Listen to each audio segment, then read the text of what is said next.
We're all welcoming Councilmember Eric Younger, who's participating remotely tonight. And with that out of the way, our first item up is item A3, the mayor's report. Welcome, Mayor Wheeler.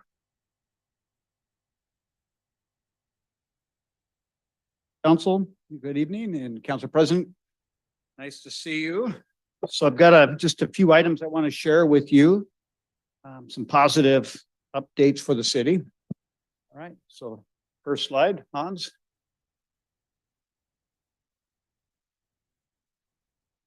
All right, so this project, I just wanted to show you a couple pictures. If you haven't been over into Manette recently, the south side of the street is about completed. And there's a nice, as you can just from these pictures, some nice pavement and sidewalk development here that's occurred. We're on the north side now. So there's what's going on there is this is kind of neat, but there's decorative poles that are the conduit base, the pole base, and the conduit is being set up for the new poles as they come in. Soil cells. This is it's a new. It's called a silva cell, where it's meant to make a tree more, create a healthier tree to sidewalk relationship, rather than what we see sometimes with trees where the roots kind of upset the sidewalk or the tree doesn't thrive. So there's some new technology there going in. Stormwater systems being, just updated as part of the project. So it's getting close. Next slide, please. Now, this one's kind of neat. And before we go any further, there's two things I want to update you on with the East 11th project. We have an anticipated project completion date by end of September. So we're looking at early fall. So that being said, there's one item that's outstanding, and they're the decorative lights. And they're a long lead item. So they're on order, and we expect those later on in the fall. So we all have the goals to see these things by our next milestone events, which would hopefully by the tree lighting ceremony. We'll see what we can do. If we have any control over that, then we'll work to make it happen. If not, we'll just stand ready for when those poles come in to act as soon as possible. So I wanted to share this with you. This is it's kind of a neat achievement by our city. We do a great job with our wastewater treatment plant, and it's an outstanding performance award, awarded from the Department of Ecology. And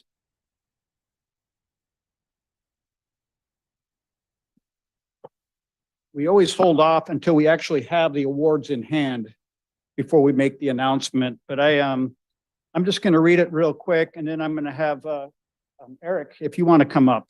I'm just going to read it, hand it to Eric, and then let him say a few words. So, and Eric's the leader of that team. So this is Outstanding Performance Award. This is for 2022, Washington State Department of Ecology. Recognizes the exemplary effort and work accomplished by the city of Bremerton and a dedicated team at the Bremerton Wastewater Treatment Plant.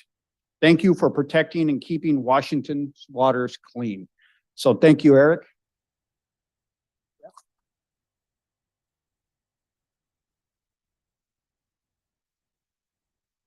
So thank you very much. I just had that in my hand. I actually wrote some stuff down here real quick. I found out last year I wasn't very good at ad-libbing, so here we go. Good evening, Mayor and Council. I would first like to thank my staff for all their hard work and dedication. I think that goes without saying, but they do a real good job. Secondly, in addition to my colleagues at Public Works, I would like to thank the other divisions and departments within the city that help us in our endeavors. It is because of this teamwork that the city of Bremerton is receiving the 2022 award. I would also like to point out that the city of Bremerton received its first award back in 1999 and has received the award almost every year since 2005. My staff and I will continue to work hard and aim for another one of these next year. Thank you very much.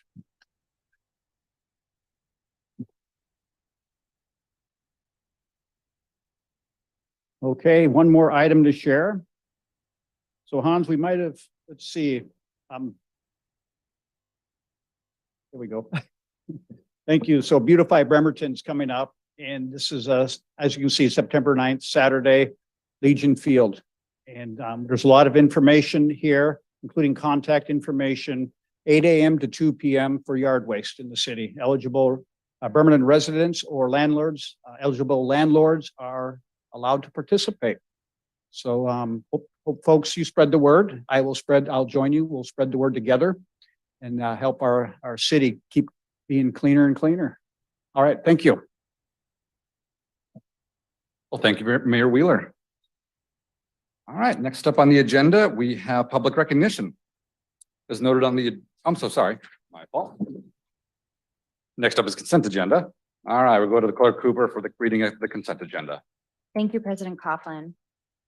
For approval on the items, A, claims and check register. 1, check numbers 403-799 through 403-960 and EFT numbers V38001 through V38111 and the grand total amount of $2,980,499.14.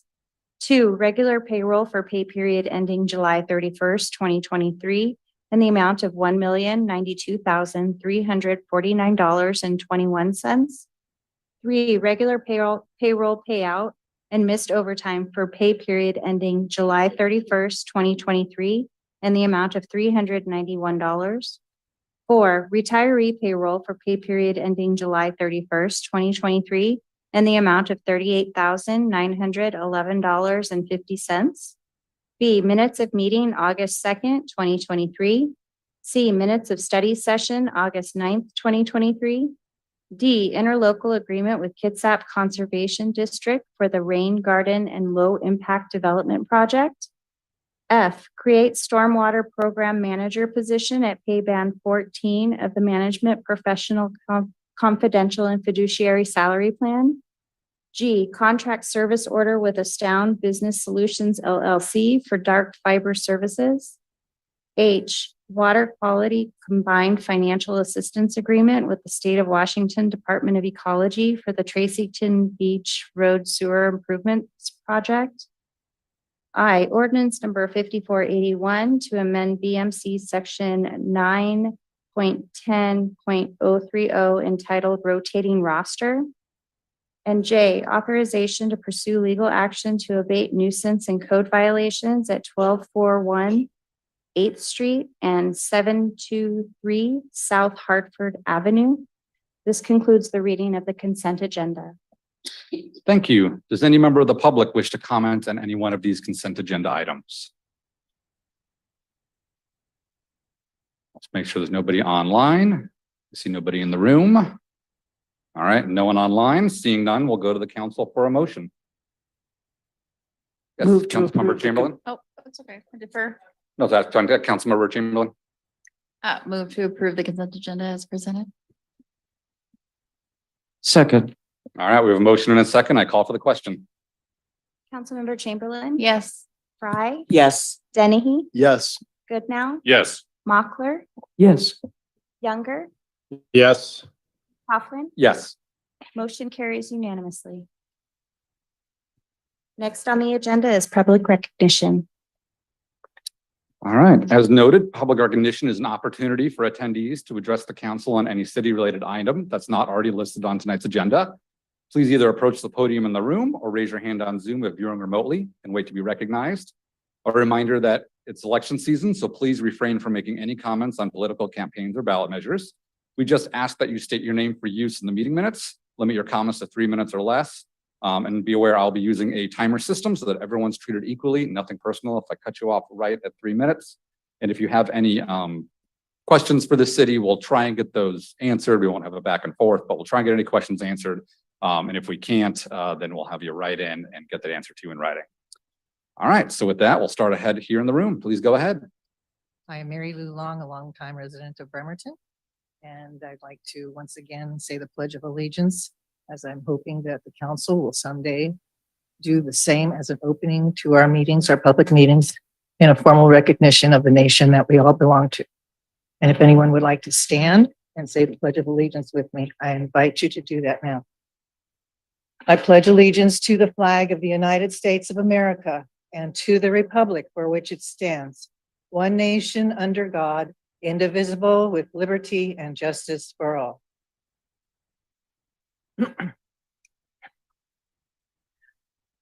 Somebody brought up the questioning of my use of the word of dystopia. It says, we don't need to read a fictional book or write about dystopian society. We're living in one. As I see it, egoism has taken hold of our social order. What would Jesus do? This is referring to the homeless people on the streets. There isn't enough taxpayers' money to take care of their own families, let alone everyone that finds it too hard to cope with reality by offering a service that will support them. There are 37 tents and approximately 50 people, according to the person's called Jay. He's noted as being the mayor of the tent city and he's living on Marvin Williams, or next to Marvin Williams Center on Martin Luther King Way. I was thinking about this, and I've been thinking about it ever since the city attempted to erase, not ERACE, but ERASE, a municipal code about no camping on city property. I am not for that. I believe we should keep the code and we should find other ways to treat the situation.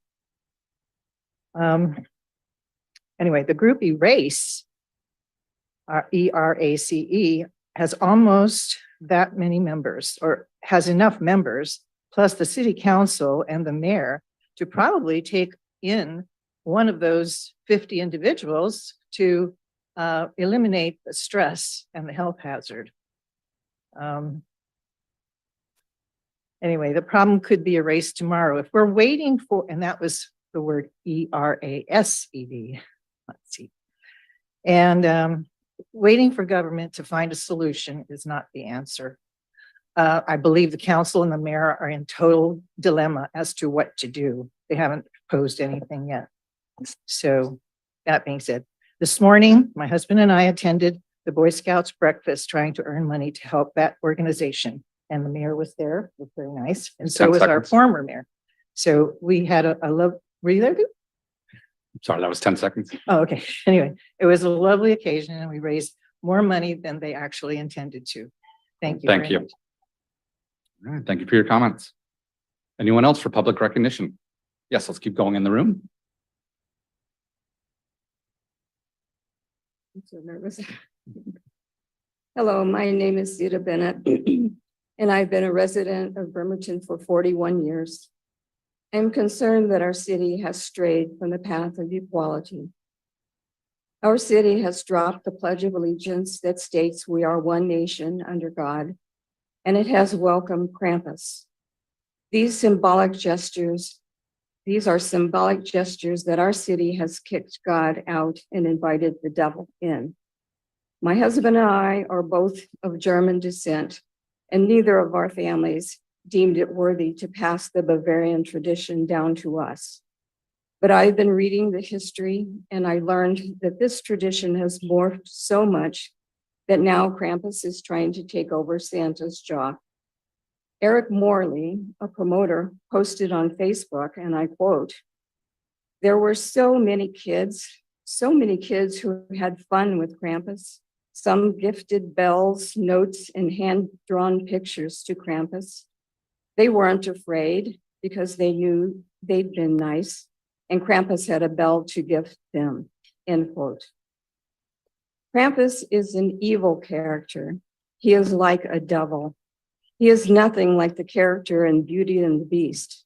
The Beast is a human that has been cursed, but still, there is still hope for him. What is offensive to members of my family who own a business downtown is that Krampus will enter their business without being invited in. It is one thing to have to live with the suffering and evil that is all around us and even invades our lives and the lives of our families. It is another and more dangerous thing to invite evil in.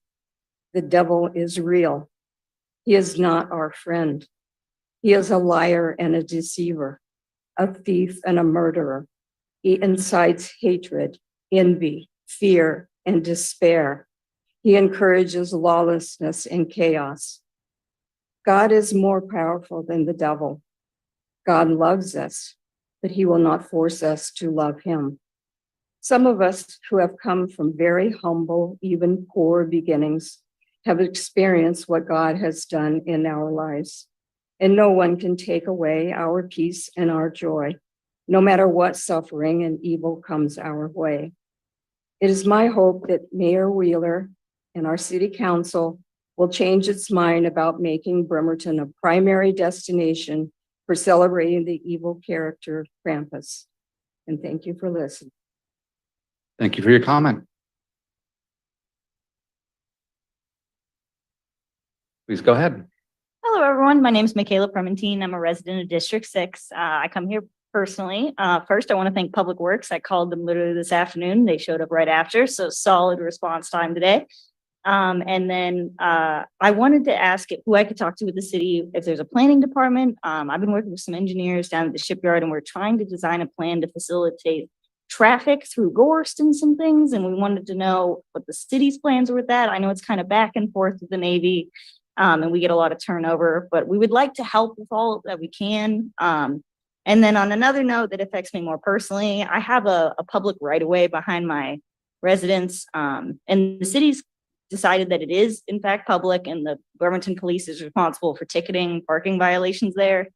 But I have kind of an ongoing issue with repeat offenders with that, and they can't tow. And I talked to the police department, and they cite that the city will not authorize them to tow. So I would love to have permission to do that so that I can park in my driveway and charge my electric car. Because it does cost me like two tanks worth of gas every month when normally I plug in and it's like $5 a month. So I would really appreciate if we could do something about that. Also, I think that anybody in the city has the right to believe whatever they want, like symbology or whatever aside. Like, I'm an atheist. Like, I know plenty of people in the city that are Jewish or agnostic or whatever else. So like, as long as people are doing good things and they care about each other, like, I'm cool with whatever. So yep, that's my 2 cents for today. Thank you for your comments. And Mayor Wheeler, did you want to respond the best way she can get the best contacts for her for those questions? Yeah, just email me and I'll get you an update on the work already underway. And it's called the Gorst Coalition, and it is a coalition of local governments, tribe, nonprofits, business leaders who are working on, and actually we just met yesterday. I'll update you on all of that. Excellent. Thank you, Mayor. All right. Anybody else for public recognition? We'll continue in the room here. Good evening, City Council members, President, as well as our Mayor. My name is Akuye Karen Vargas, and I just wanted to talk about what's our way forward concerning our homeless population on the 7th, because I think that we have a way forward if we come together to be able to look at some of the solutions and get some of the resources. I understand that the hazards there has now become public health and safety with the bathroom issues, feces everywhere. We really need to address these issues. And then the weather is very concerning. We've had a loss of life there. How will we move forward to address the issue? And I understand that we have some projects that are on the table, but I think this needs to be put on an emergency, where we address this immediately and we not allow it to continue to move in a direction that is only devastating for all of our community members and those that are homeless as well. So as we begin to move forward, I think the conversations have to be made. How will we do this work and how will we do it collectively? And how will we unify our community? Because there is enough resources within Kitsap County. I've heard from those that are down there that are homeless, that they're sending all the homeless down from Port Orchard, from Silverdale, from other surrounding areas. And that's very concerning that they would say, come to Bremerton and have this problem seated here in our community, in the Bremerton community. So some of the things that I think that we should look at is what will we do? How will we work with our health district to address it? because we know it's more than just homelessness. We know we have to deal with the mental health issues. We know we have to deal with the drug and alcohol use as well. How are we working in a collective way? I understand that we're doing beautification projects, but the beautification projects must start with us and start with humanity. It starts with how we help our community, those that live in our community, those that are most vulnerable and marginalized in our community. What will that look like for us as we move forward? And we talk about protecting and keeping our community safe. Well, this is an initiative that I think all of us need to be attentive to. And so as we go forward and talk about how do we deal with helping our community become health and wellness, and what does that look like for us as a community when we talk about the health and safety and well-being of all of our citizens? Thank you. Thank you for your comments. One more in the room and then we'll go online. Hello, Council, hello, Mr. Mayor and staff. My name is Joe Walter, West Bremerton. I missed the study session last week, and before this meeting, I thought, okay, I'll cram. And I started to watch the meeting, and I got about 30 minutes into it and realized, oh, I was watching from 2 weeks previous. So I don't know if you addressed or what your conversation was like around the camping ordinance. So I'll just add some things that I haven't already said. Thank you, Mr. Mayor, for your ongoing or your promise of making a shelter space a priority. I wish you would share more of what your plans are. And again, thank you to Eric Younger for talking so clearly in terms of treating folks as human beings. There was someone said that we had a failed history with porta potties, and that's why we can't get anybody to bring them down there. That's not true. There've been incidents, but I can't think of the name of the company, but definitely, yes, they will bring porta potties down there and deal with them, the hygiene issues professionally. We need to put a little extra money in for vandalism insurance. They're willing, it's not, and they know the neighborhood where we would be putting them. I am concerned right now that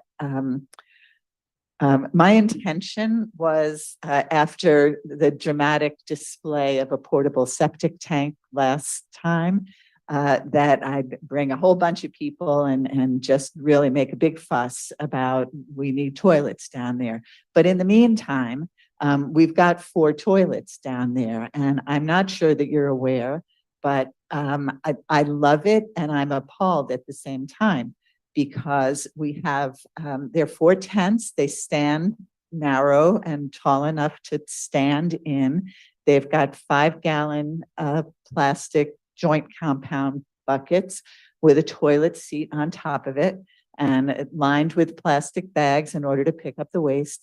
And now we are training volunteers to be able to clean these up and dispose of this waste hygienically, but I don't think it's the place of volunteers to do that.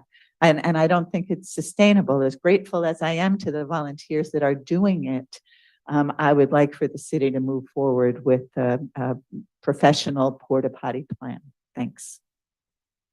Thank you for your comments. All right, let's go online and take a few and then we'll go back in the room. Justin from Washington, please go ahead. Hi, Justin. I'm from Manette. I wanted to talk about also the homeless population. I had heard that they had some porta potties down there, and I recently went down there and talked to a few folks, and I was also the same way, really glad that they have something, but I was appalled when I heard that they were makeshift. And I feel that's that's really, really a letdown from Bremerton. We can get porta potties down there. We can do that professionally. We can, we can make it happen. We just have to do it.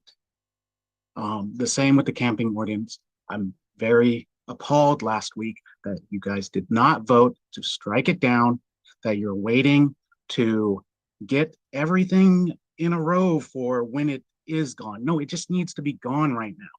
That's all it needs. And I'm glad that some of the council members also voiced that concern that it should just be gone. You can work on, if you want to do Lakewood, if you want to do Port Orchard, or however they want to do it. How about we do it our way? This is our problem, Bremerton's problem. And there's a number of solutions. We don't have to keep looking at other cities to do what we need to get done in our city, because we can look and see what the problem is, not how they dealt with it. Thank you. Thank you for your comments. Next up online, let's go to Joanna Hayes.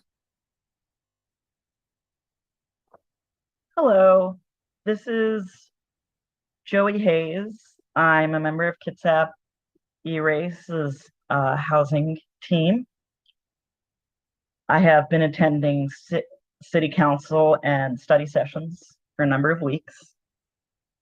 I'm going to start with something other than homelessness.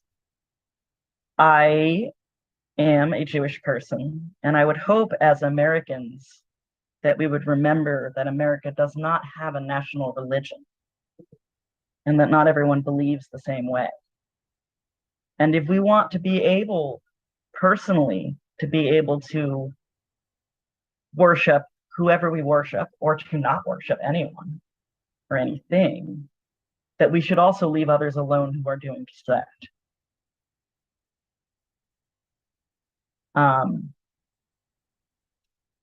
I think we're moving a little bit in a bit of a fairy tale direction with some of that. I have a 6-year-old and I haven't seen anything about Krampus during Christmas with kids giving him bells and stuff. So that one was news to me. And on that note, at Kitsap E-Race and a lot of the other people who are boots on the ground going down to MLK Way, these aren't simple solutions. You don't fix a problem like the encampment on MLK Way by individual citizens taking people into their houses when they may not have the resources to address their problem. The space in said homes, most of us are not wealthy. I don't know that any of us are. This is a complex problem with a complex solution. Platitudes will get us nowhere. Today, I went to the Kitsap Housing and Homeless Coalition, and President Coughlin, you were there too.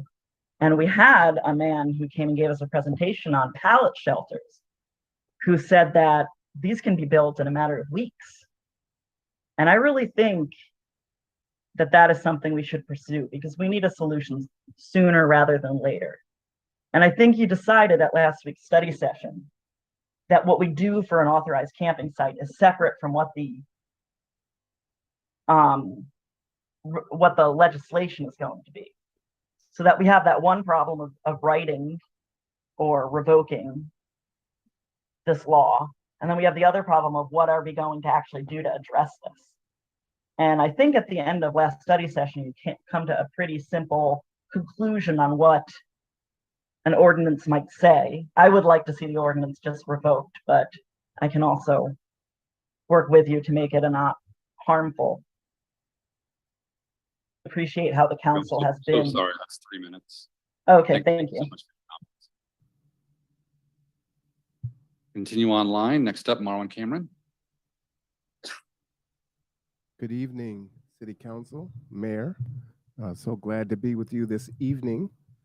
I wanted to speak tonight in public recognition and call out 3 people from the Rock the Block team: Kelsey Stedman, Kimmy Sibbons, and Dawn Michelle. These 3 folks have been working not connected to their organizations, but as individuals spending time and money out of their own pocket in excessive heat to spend time on ML King and support those folks down there. As Joe was saying, there are some portable toilets down there. And everyone from Rock the Block and everyone else that's in support of porta potties down there want those folks to have porta potties. But folks are tired of waiting for someone to have the dignity to use the restroom in privacy. For others to be protected, children, homeowners, and renters to not have to see private parts and to watch one of the most intimate things that a person does multiple times a day. I really just want to applaud them for coming up with a solution. I'm actually one of those people that trained on how to change that porta potty with the tie and cufflinks. It's super easy to do. And they're so grateful down there. But that's not all that's happening down there. Folks have it misunderstood that, oh, we're just down there feeding folks. But it's so much more. Spending time with people, sitting in their tents, finding out what their concerns are, what are their issues, listening to their stories. My agency took someone to treatment who wanted to get off drugs and get off the street. It was a 2-hour ride, which is about a $200-something bill for our agency that we ate up. We had to go back down and get him because that agency was pretty terrible to him. You have regular citizens here in Bremerton that are doing some remarkable things. And I just want you to know that we're all in this together, but they are down treating wounds on hands, feet, legs, arms. Like I said, spending time with people, taking folks to treatment.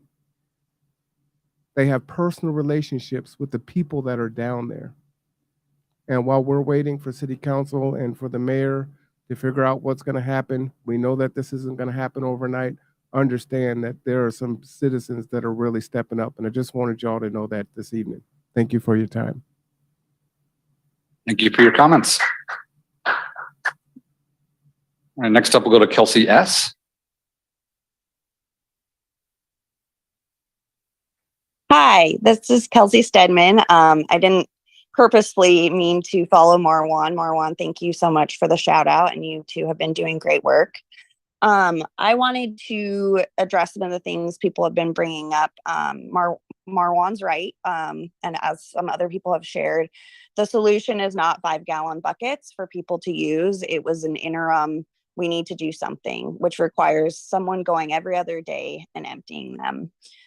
We have reached out to multiple agencies that own property on MLK, and none of them have been spoken to by anyone about their willingness to house a porta potty on their property if there's not city property for it to be on.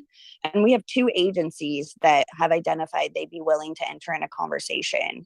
So my question for council tonight is, how does an agency access that money? It would likely still be under a citizen's name because these agencies aren't willing to take on liability unless the city is willing to do that. So how do we have a conversation about quickly entering into a contract to get porta potties on property that has been offered by these agencies? And we have a porta potty company as well that is willing to put the porta potty there. It's $900 if it gets ruined to the point of not being able to be used. The reason a porta potty failed behind Salvation Army years ago is no sharps container was placed in there. We've received permission to bolt a sharps container to the porta potty. Those 5-gallon buckets are treated very respectfully. We haven't found one sharp in them. And the unfortunate silver lining of fentanyl use is there's fewer sharps overall as people are smoking and not injecting. There was 1 bag of sharps next to 1 porta potty. We put a sharps container in there and it's used. So I just wanted to address the reason that a porta potty hadn't worked in the past. There's very simple ways to rectify that. And even the 5-gallon buckets are being treated respectfully. So how do we quickly get the funds to implement a porta potty? I'm going to defer to the mayor here to answer that. It's my understanding the city can we routinely enter contracts with agencies that involve obviously giving the money in return for goods and services, but Mayor, if you want to address that. Yeah, just Kelsey, have the property owner email me. So we will always be willing to entertain an offer or a proposal. That's never ever not been an option for us. So just email, we'll start the dialogue and see what the property owner is thinking about. Okay. Thank you, Thank Mayor. you. Kelsey, for your comments. Okay. All right, next up, we'll go to Jocelyn.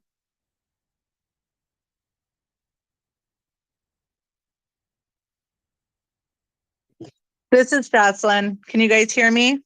Yes, we can. Please go ahead. Hi, this is Jocelyn. I'm with the Bremerton Prayer Walk, and I also do some Rock the Block events. And I just wanted to, first of all, I listened to last week's study session, and I'm sorry I was driving at the time that I listened to it. So I didn't write down everyone's names, but I just wanted to applaud you guys for recognizing the fact that we do need to have more space because, you know, as we talk about these individuals down on Martin Luther King Way, these are sons, these are daughters, these are beautiful, beautiful, beautiful people. And I would encourage anyone to come down and any time with us and just hear some of the stories. Some of them are good, some of them are bad, but all of them, they all show that there's becoming a willingness, and these individuals have hope again. The Rock the Block women that Marwan shouted out earlier, they are absolute warriors. And it's really incredible. I would also encourage you guys just to strike the law, because as you're looking at all these other ordinances from all these different jurisdictions, they still haven't been challenged. And we have clear direction as to how the courts view this type of thing. So instead of starting with maybe a flawed outlook, let's look at something more beneficial to everyone other than this camping ordinance. And we can look at different things, different jurisdictions that I believe are doing it right. You have a lot of Canadian municipalities up there that are doing it right. And so I would really encourage us to take, as the individual from Manette said earlier, let's take a different approach. Let's be different. Let's not copy these other counties. Let's not copy these other jurisdictions. Let's set ourselves apart as the city of Bremerton is. Thank you. Thank you for your comments. Next up, Molly Brooks, please go ahead.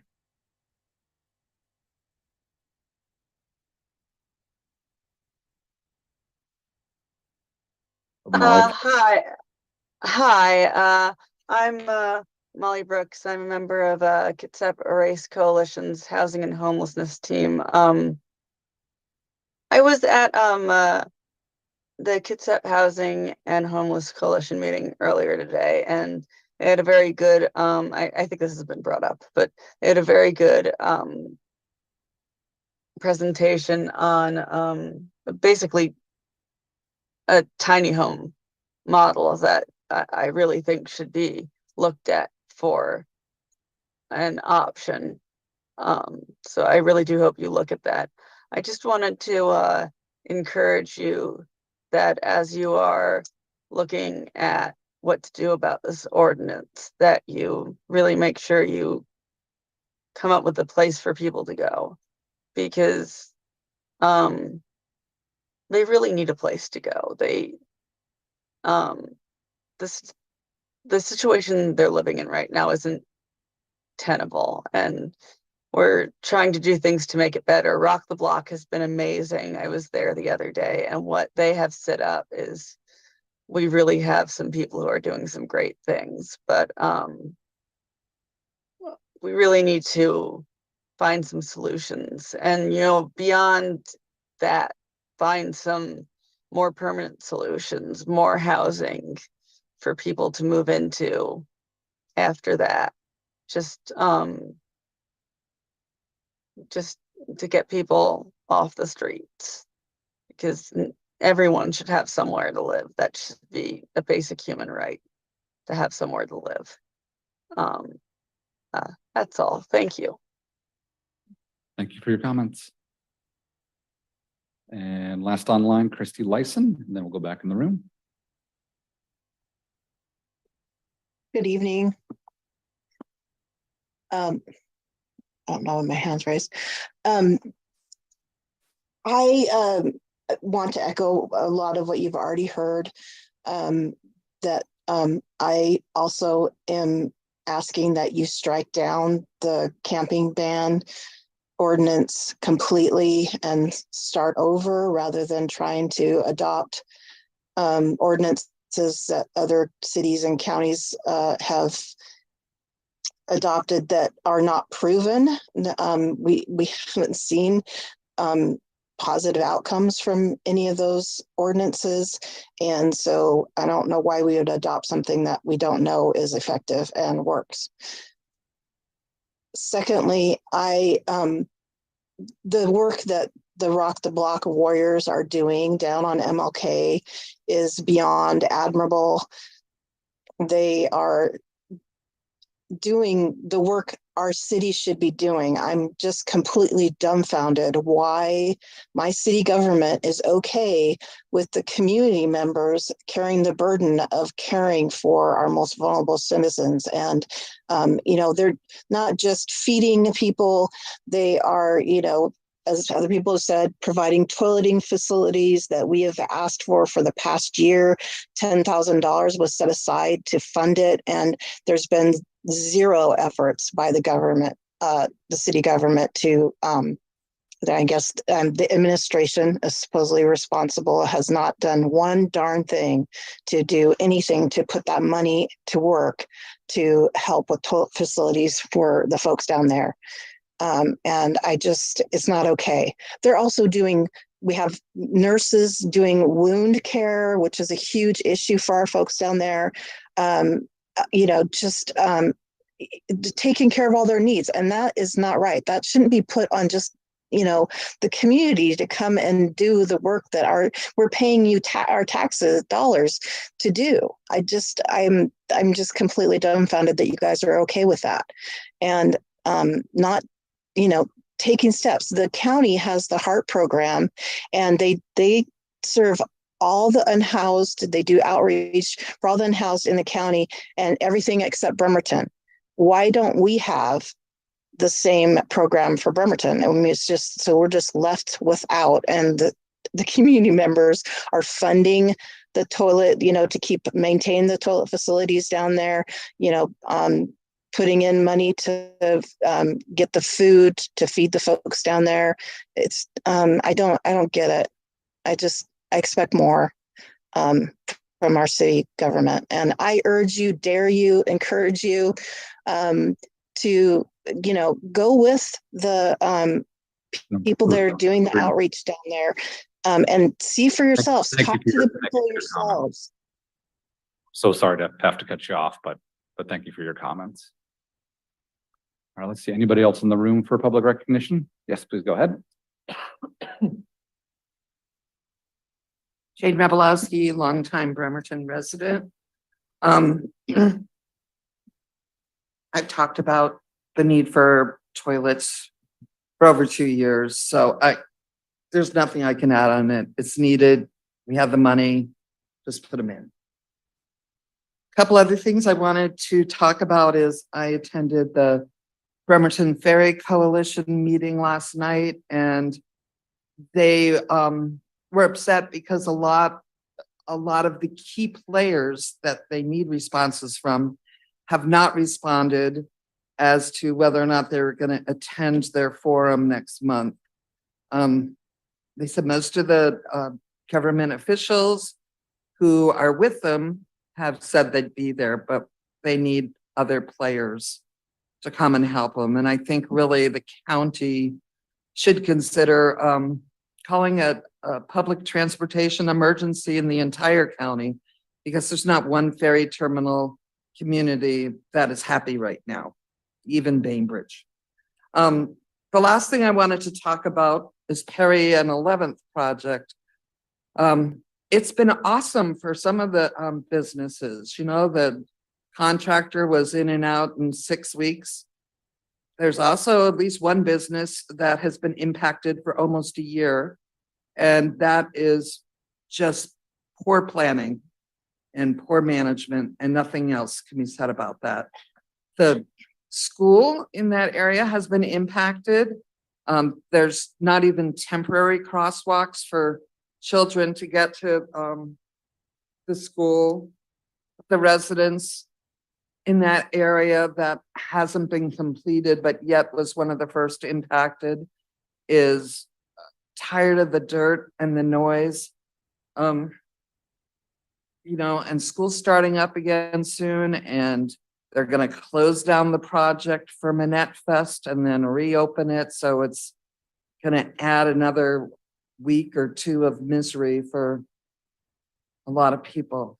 So I'm glad that the other businesses were so lucky to have minor impacts, but it's not the case for all of them. Thank you. Thank you for your comments. Roy Runyon, District 6, Bremerton. Couple items I want to follow up. Several council meetings ago, I suggested that we adopt a Taiwanese sister city. A couple members, council members were interested. I did some legwork on that, and I actually contacted the Taiwanese don't have embassies or consulates because we don't officially recognize them as a sovereign nation, as you may know. But they do have these liaison offices, including one in Seattle. So I've been corresponding with Mr. Hu, Tony Hu, who is one of their liaison representatives. And so there are several cities, municipalities that may be candidates for us. And I'll follow up with an email to the council so that you can pursue it, and I can help in any way you'd like. They have a different way of organizing their cities than we do. One of these cities is actually the port for New Taipei City. So it's not independent. So you guys would have to decide what you want to do with that. But so that was just a follow up. I also want to follow up on Proposition 1, the public safety levy. I was surprised that it failed by at least 4 percentage points, very decisive. I have a question for the council members. This is rhetorical. How out of touch are you with your constituents? You obviously haven't communicated adequately with your constituents to know what their concerns are regarding taxes, public safety, government accountability, and these types of issues. So I encourage you to get out more. I know it's a difficult thing. I've been in your shoes. People don't come to the meetings. They don't contact you. The silent majority obviously have spoken through the ballot. The other thing I pondered, this was after I wrote the against statement that appeared in the pamphlet. I've come to realize that what's happened the last several years where, quote, progressive politicians, prosecutors, and judges have lowered the bar as far as accountability for criminal activity. And the effect of that has been to enable and empower criminals. The crime rate goes up. Government says we need more resources to fight crime. We need more money to hire more police officers. It's a scam. It's a scam. You know, you've got politicians and bureaucrats who've taken policy positions who have enabled that situation to occur. And then you tell us we need more money, more tax dollars. Think about that. What is your responsibility? And it's not mainly you folks, but it's the legislature. But you have a direct conduit to the legislature. So think about that. I think that was the result you saw was part of that. And lastly, ADUs. 2 cities in our state have allowed park model RV homes to be used as ADUs. Port Angeles and Port Townsend. I just found that out today, as a matter of fact, and I'm going to verify that and provide that. It'd be a great amendment to our code regarding ADUs, and that would make it a lot more affordable. And if you believe in a solution to affordable housing, that's one of them. Thank you. Well, thank you for your comments, and would encourage definitely submitting to the Bremerton comp plan at bremerton2044.com. Thank you. All right, yes, please go ahead. Hi, Mike Simpson. I live in District 6. Well, first, I'd like to thank the council for taking the time to put the consideration forward and get this legislation right. Ham fisting the legislation through about the camping ordinance, which is really an anti-vagrancy ordinance. Throwing it out is just not the right thing to do. Rethinking it and making it work so that it lives within our constitutional limitations is the right answer. And again, government isn't the solution to our problems. A lot of times it causes these things. And it's the people that are out on the streets that are advocating to fix these problems that are the ones who are going to do the most good and actually fix the problems. They're the ones who want to get involved and do things. They do things through their social organizations, through their churches, through their different interactions, and they're the ones that will actually fix this. Government can set up an environment that enables that sort of behavior rather than an environment that enables lawlessness and homelessness. And that's what the council needs to work towards. And I think that the council is doing a good job at doing that. I'd love to see it happen faster, but life doesn't happen at the speed of government. And speaking of our levy, it's unfortunate that our public safety levy appears to be failing. We want more cops and more firefighters. I posed the question before when I came before the council and asked if you would consider regionalizing our fire department. We had a study that went forward about a dozen years ago that showed us that we would have about $500,000 in perpetuity each year of savings to the city. Now, this isn't just a savings to the city. This is actually a savings for our taxpayers. And this would allow us to get more firefighters in our trucks rather than two firefighters per trucks. And when there's another fire on Snyder that involves two houses, and I do have to give the chief props. We had a great response time to the two duplexes that burned. I'm glad that our firefighters were on scene, but I'm also glad that we had other firefighters from other agencies that showed up to help out because it was a huge involved mess. I'd also like to thank BPD. They've been doing a lot of phenomenal things.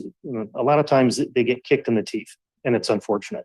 But our records department seems to have some very professional folks who truly believe in customer service, and they need to be publicly applauded. Now we have a lobbyist that works. We have 3 lobbyists that work for us. Why are we not using our lobbyists to advocate to lower the intake standards for our mental health? If we can lower the intake standards, we can help some of these folks that are stuck on the streets that can't get the help that they need. And this is one of the things that we can advocate for. And our conference center has restrooms that we can always use. Thanks. Thank you for your comments. Anybody else online or in the room for public recognition? Yes, it's good to go in the room here and then we'll go back online. Yes, please go ahead. Hi, my name is Carolyn Stein, and I'm the Executive Director for the Washington State Science and Engineering Fair, and also the Regional Director for Washington State's Junior Science and Humanities Symposium. And we've had a lot of news tonight and a lot of updates, and I would like to bring a piece of good news, and that is twofold.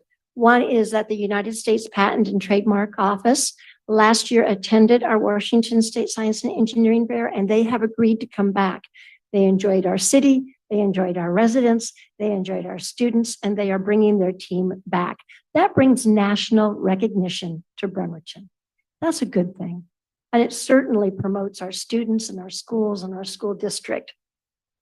My second piece of good news is the best kept secret that I'm announcing publicly tonight. And that's more than a year ago, our board worked and we put in an application, and we have been accepted as only one of 11 entities nationwide and the first science fair ever that's going to connect next April 5 and 6 during our fair with the International Space Station.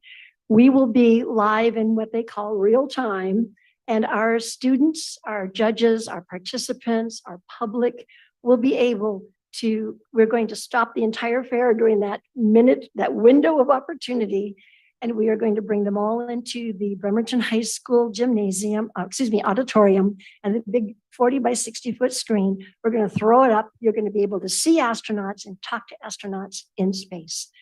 That is something that will bring international glory to our city and to our school district, and certainly to everyone around us. And it would not happen if it wasn't for Mayor Wheeler and our city council and our administrators who put up with me dearly, and all of the people. And I can tell you that our new superintendent, I hope to be able to speak with him soon. The principal of Bremerton High School is aware, and Dr. Lavelle, our ESD super, is on board as well. And so we're very excited. So April 5 and 6, 2024, I need you to make sure you mark your calendars and come and join us in space. It's going to be something worthwhile. And I really, really appreciate the support of our community to make this happen.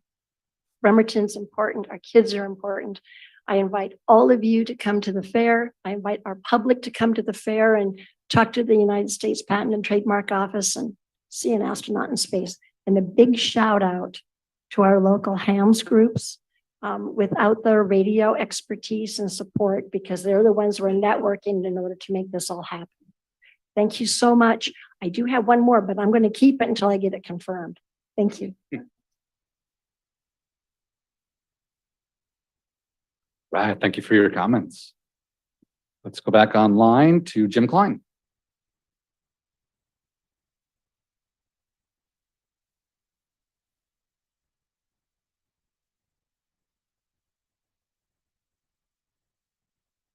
Mr. Klein, if you can hear us, please go ahead.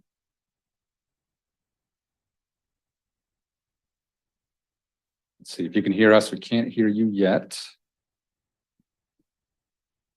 Try asking you to unmute one more time here.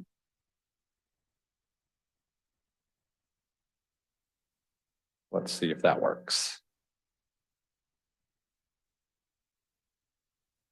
Let's not. If we can't hear you, Mr. Klein, let me just see if there's anybody else for public recognition in the meantime. I think that's everybody. We'll give it 10 more seconds here to see if Mr. Klein's able to connect.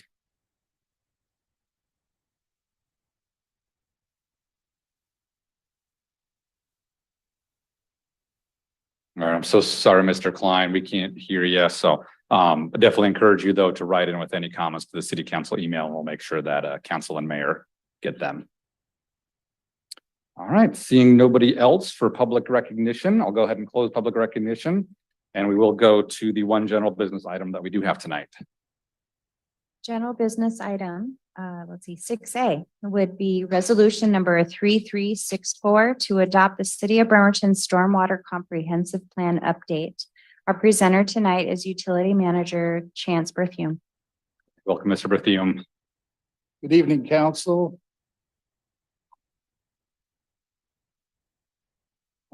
We have a presentation we put together that my friend Hans is going to turn on and start going through the slides. All right, there we go. So every 6 years, the city of Bremerton, all stormwater utilities are supposed to create a stormwater comprehensive plan. Our last plan was done in 2008, but at the same time, we did another one in 2016 that really it was never adopted, but it was been the guiding document that we've used for the last few years. So this is the next one in sequence that was actually a requirement as part of the stormwater permit. So we assembled a team to develop this. One of our team members is Phil Struck from Struck Environmental. He's a biologist, planner, watershed planner. He's a wetlands person. He's been around for a very long time, 30 plus years around the city working with us on various projects. He's completed the Kitsap County Storm and Surface Water Management Plan, as well as the Paulsbo Stormwater Comp Plan. And he is very good at what he does. Part of the team is city staff, as we have Sarah Wilson, who is a master's degree in watershed management. She works for me in the stormwater group, and together we worked with our engineer Gunnar Fredrickson, who's a PE as well as a licensed surveyor. So he's really knowledgeable of all of our land issues within this. So we had a pretty good group of people putting this together. Next slide, please. So we have our purpose and objectives. Essentially, we need to have a plan. It runs our utility. It tells us which direction we're going to go with particular items. Specifically, we have the MPDS permit that is very prescriptive as far as our requirements go. And that drives an awful lot of what it is that we do. The actual permit has specific items that we need to do that involve public education outreach, stormwater planning, public involvement and participation, MS4 mapping and documentation, which is completed by our staff. This is discharge detection and elimination, controlling runoff from new development, redevelopments, and operation and maintenance, as well as a new program called Source Control, where we actually go out and visit businesses, individual properties that have businesses that have a potential to pollute, have pollutants on their site that need to be managed correctly. So we work with them pretty frequently to help them out. This is the help actions. We're not in the phase of forcing anybody to do anything, but we're working to educate and get them on board. So essentially, the plan identifies our program needs, priorities, and budgets for a 6-year period. Like I said, this has taken a long time to get to this point. We started this in 2016, and we have been pretty focused on getting it done. Our objectives, of course, reduce flooding, reduce discharge of pollutants, and comply with the stormwater permit, which again is the environmental protection component of the plan. This time we developed a 6-year and a 20-year CIP, and we decided for the first time in all of the plans that have been done is to identify as many projects as we possibly can and then rank them based on a criteria that was established from reviewing other agencies, cities, counties, places within Washington State, Puget Sound specifically, so that we would have a consistent program. It is a little bit confusing to read, but if you look at leaning heavily towards environmental protection, which is where a lot of our projects ultimately. Again, MPDS permit requirements, they drive most everything, which is to protect stormwater from pollutants, and we spend a lot of time doing that. Rates and revenues, our capital improvement plan defines what our rates and revenues are. If we have needs for extra funding to do projects that are required by the permit, we need revenue to basically afford to do that project. I lean heavily on grants. I've been very successful working on a relationship with Ecology, and they really respect Bremerton. They see us as a leader in Kitsap County and the area in general.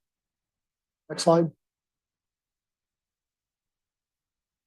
So the permit drives the compliance program requirements.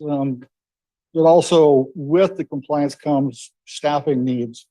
So we looked at these issues as well as the capital project delivery. Our 6-year CIP has a $29 million with 31 projects, and 30% of them are grants. The cost is grants, which is a good deal.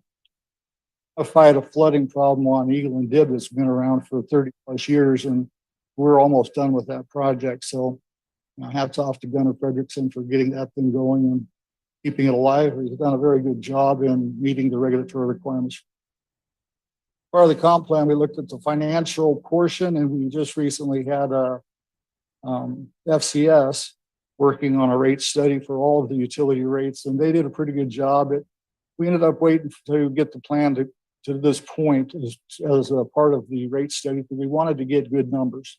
We wanted this to be fairly accurate so that our rates are in line with what it is that the study showed. Next slide, please.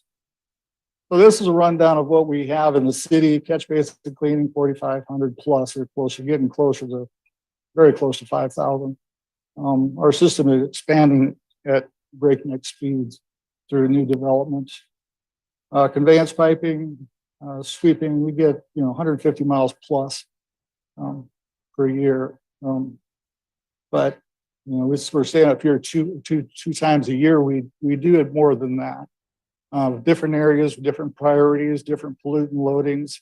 All of that is considered in our sweeping program. So we have focused areas along the waterfronts and the sensitive water bodies like Oyster and Oshkosh Bay, and areas where we have our source control program that just started at the beginning of this year. Our inspector's been doing a wonderful job. He's getting in talking with the property owners, and doing a pretty good job of getting people on board. We are going to have some BMC updates coming to support that program. Just because finding we need that.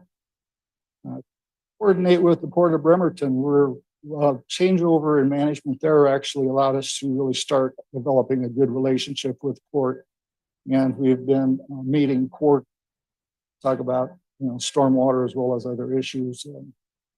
And then we just recently completed a stormwater management action plan, and that's a stormwater system evaluation based on watershed pollutant loading into waters around us. It included Kitsap Lake, Oyster and Ostrich Bay, Fort Washington, Narrow, Sinclair, and Dyes Inlet.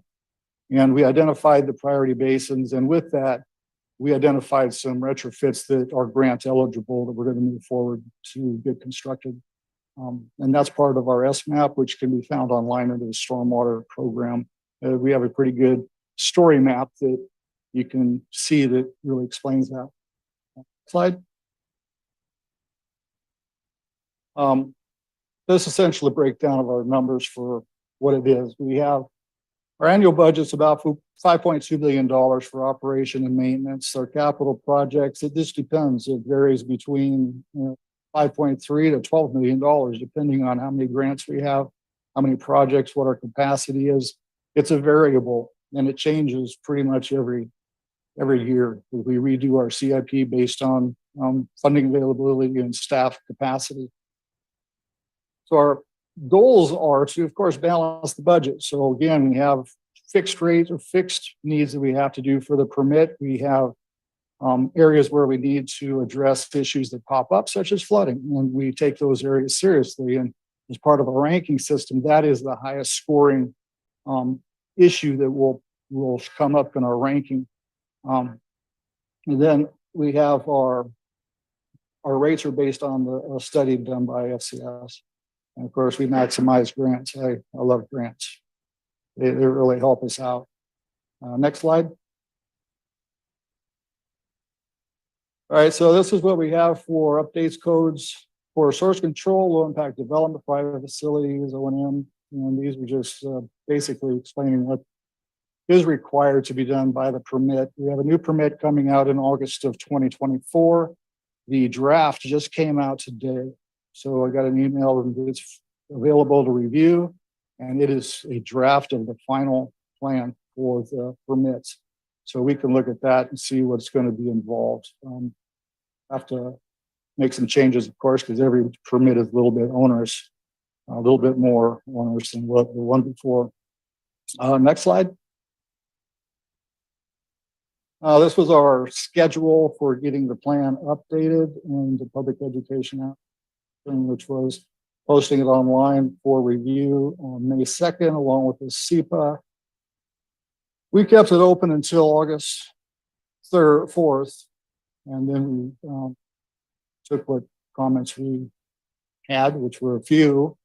A couple of residents I talked to and specifically encouraged them to talk to us and get the complaints or issues on the record, and that was the Rainier properties. I had a conversation with the property owner and say, talk to your neighbors, get the information to us so that we can address the issue. Hope to get this completed this month in August so we can focus on implementing the plan, some other projects that we have to do. Next slide. I think this is where I have questions or comments, but I have a whole other series of slides that address the comments that were presented that address them specifically. And for that, I have Phil Struck here to talk about those. He is the consultant that we hired to develop the plan, help us develop the plan. He worked with us very closely, has been a great resource. Like I said, he's done other comp plans for like Kitsap County, the city of Paulsville. He's currently working on a couple of other plans other than ours, but yeah. Biologist, I'll let you explain to yourself. You can tell us who you are, Phil. That'd be great. Thanks, Chance. Well, good evening, Mayor and Council. I'm Phil Struck from Struck Environmental, and I've been working with Chance and the city team for the last couple of years on the comp plan. My background is really, I'm kind of a public works professional, been involved in municipal public works for 30 some odd years, primarily in the areas of stormwater and environmental resources, but I also have a background in wastewater transportation, which have some nexus with stormwater as well. So as Chance mentioned, I've been involved in a number of planning efforts for other jurisdictions in the county, Kitsap County's recent stormwater comp plan update, as well as the city of Paulsbo. So, and a number of other projects around the region. So I've got some decent background in this.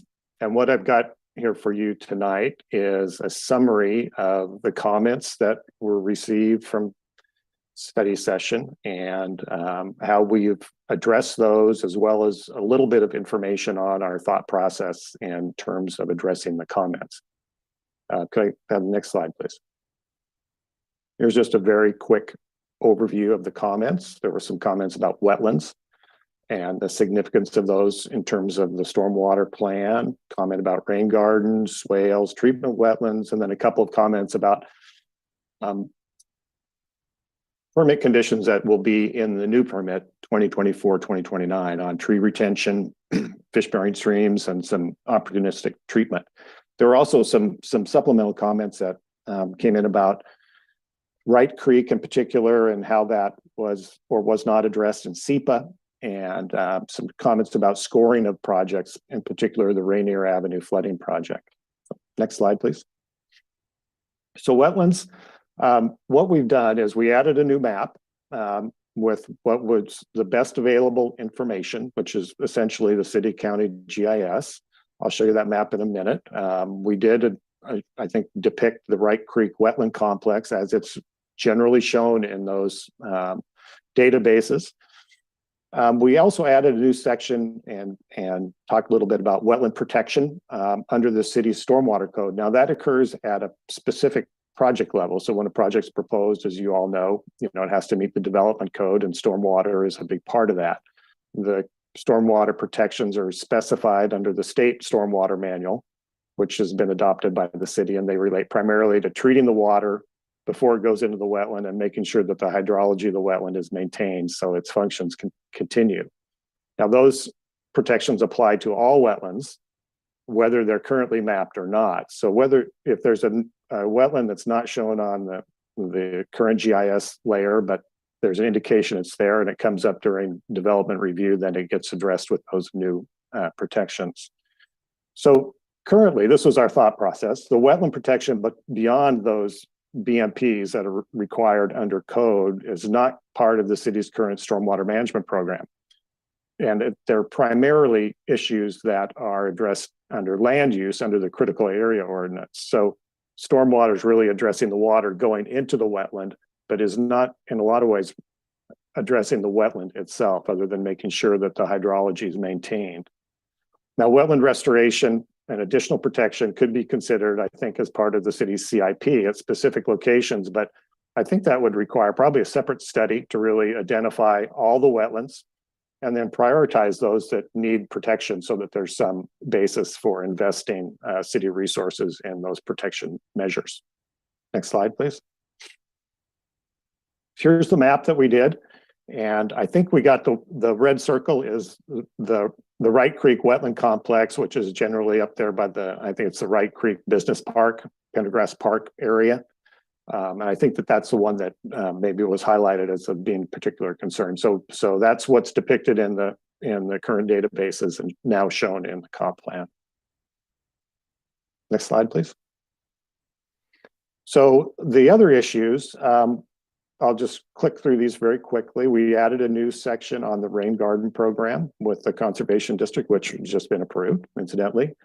We did take a look at the inventory of rain gardens. Now, the inventory didn't change, and I want to just acknowledge that there's more swales and rain gardens out there than what is shown in the comp plan, but those are facilities that are not owned by the city, that the city's not responsible for maintaining, so they weren't included in that inventory. We added text about how BMPs are evaluated as part of the CIP and basin-specific planning, including stormwater parks, stormwater treatment, wetlands. That also applies to this opportunistic BMP issue that's associated with the upcoming permit. Now, tree retention is a potential new permit requirement, and it has a lot of overlap with land use code.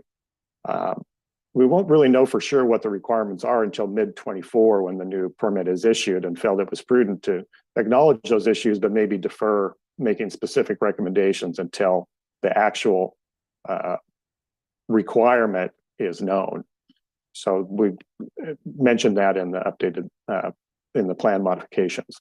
Regarding shading of fish-bearing streams, usually a stream buffer regulatory issue, not stormwater. But just an acknowledgement that native vegetation plantings are part of all the city's fish passage and habitat related projects. So, they're well aware of that BMP and the need to, provide those sort of benefits for the stream corridor. Next slide, please. Here's some additional comments that came up. Wright Creek not included in SEPA. Well, the SEPA was more of a programmatic evaluation, not site specific. And that really kind of reflects the general nature of the plan, which I think in my experience is pretty typical for a utility functional plan. Analysis of individual sites is really kind of outside the scope of a comprehensive plan. And that occurs as part of, basin planning or CIP analysis or specific projects. And the comp plan talks about all the planning studies that are programmed into the CIP that will include that sort of analysis. Rainier Avenue flooding used the standard ranking system that are used for all city CIP, stormwater CIP. There's 20 separate criteria. They're identified in the comp plan, covering a full range of flooding, water quality, environmental, strategic benefit. Pretty comprehensive approach, and it's applied to all projects equally. The general project scoring and ranking for flood-prone projects uses the same ranking system and uses the best available information that the city has, and it's updated annually, if not more frequently, as better information and data is available. So those are kind of our thinking in response to the new comments that came in. Next slide, please. So quick summary. In my experience, I think the existing plan is very consistent with a typical stormwater utility comprehensive plan in terms of scope and detail. In fact, in some areas, I think it's a bit above a typical plan. It is a program level document, really kind of focused on the regulatory requirements, as Chance mentioned, which is really a driver for staffing, costs, and revenue. And I know that you guys just dealt with the revenue issues back in the end of 2022, and it is significant. The regulatory issues are causing costs to increase. In my estimation, I think wetlands and specific project priorities are best addressed maybe through the CIP process and not the comp plan. The CIP is really kind of a living program, gets updated each year. So it has a lot of built-in flexibility, while the comp plan is basically going to stay the same for the next 6 years until the next update is done.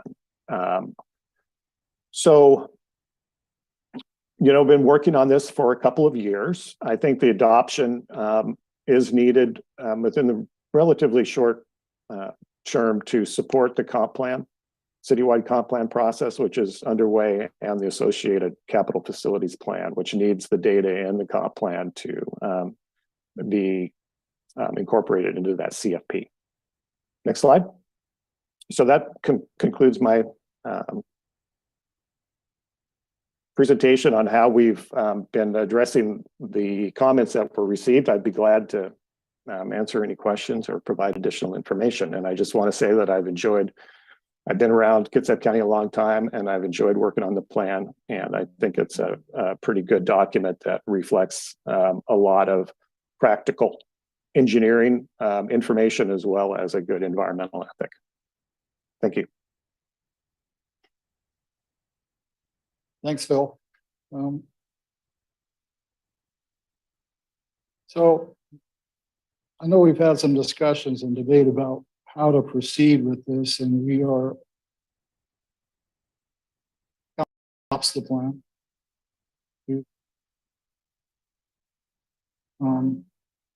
One of the areas of discussion was having more rain gardens or rain parks or stormwater parks.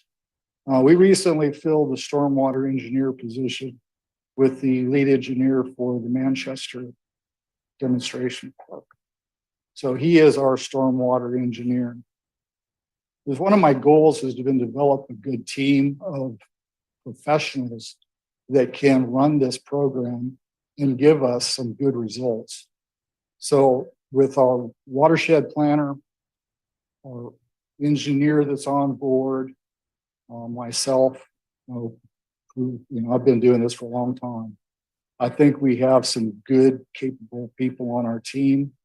And I do look forward to implementing some more parks of sorts. We have the Anderson Cove Park, the Lydia and James Walker Park. It's a demonstration stormwater park. And that will be considered as part of our future CIP development as our program moves forward. And then we also have the new permit requirements that we'll be addressing. So all of this is to me, it's a living document. It changes continuously. The CIP is what will change over time every year. As we have funding and capacity available, we address these small dollar,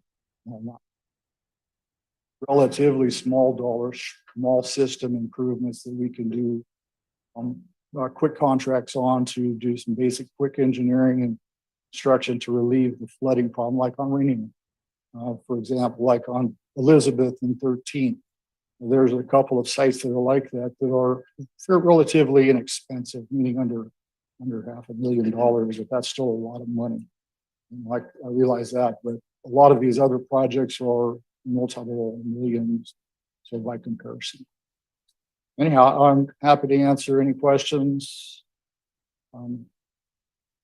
Excellent, thank you. Let me ask if any member of the public wishes to comment on this item, in person or remote. Yeah. Hi, Chance, how you doing? Please go ahead. Well, I'm going to give you a little history. Go back to 2001. We know what happened in September 2001 as a result. And since then, we have spent an estimated $1 trillion on anti-terrorism measures. Much of that money has been wasted on local law enforcement, giving local law enforcement military-grade hardware to combat terrorists that are popping up everywhere. We've done very little to harden our infrastructure. When I was on the council, I asked a city employee, not Chance, someone else, how safe our SCADA system was. SCADA, Supervisory Control and Data Acquisition. And I was told, oh, we're isolated from the internet. There's no way anybody can hack in. I was also on the audit committee. We actually put some money to a white hat hacking company. And guess what? That wasn't true. We had a couple ports that were accessible to the outside world. We've had some high profile cases of utility systems being hacked. We know that hospitals have been subject to ransomware attacks. Is this germane? So, anyway, it is germane because my point is regarding the permit and the CIP is what and how does it address SCADA resilience, number one? How does it address physical protection of our facilities? It's nice to see that there's some fences now around pump stations and that type of thing. Regarding the rain gardens, also encouraging rainwater catchment for reuse on site for gardens and that types of things. So I thank you very much for listening and actually waiting for me to finish my speaking until you decide if it's germane or not. This is all germane. We are the ratepayers, we're the taxpayers. We will decide what's germane ultimately. Thank you. Thank you for your comments. Anyone else for comment on this issue? Yes, please go ahead.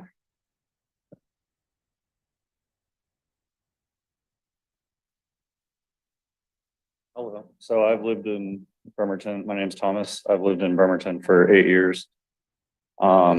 I don't really know how to do this, but I just had a question about one of the slides. It had inspections that were 20% per year and 50% per year. I just wanted to make sure that that's like, there's a goal to inspect 100% of everything in so many years instead of, because I have a lot of experience with DoD, and a lot of the time if the thing says 20%, they find the 20% that's the easiest to inspect and then just continue to inspect that 20% every time. So I just want to know if there was like anything built into your thing to make sure that 100% gets done in so many years. So what's built in is the permit requires 20% inspections be completed every year over the 5-year period of the permit. So at the end of 5 years, you would inspected all of them.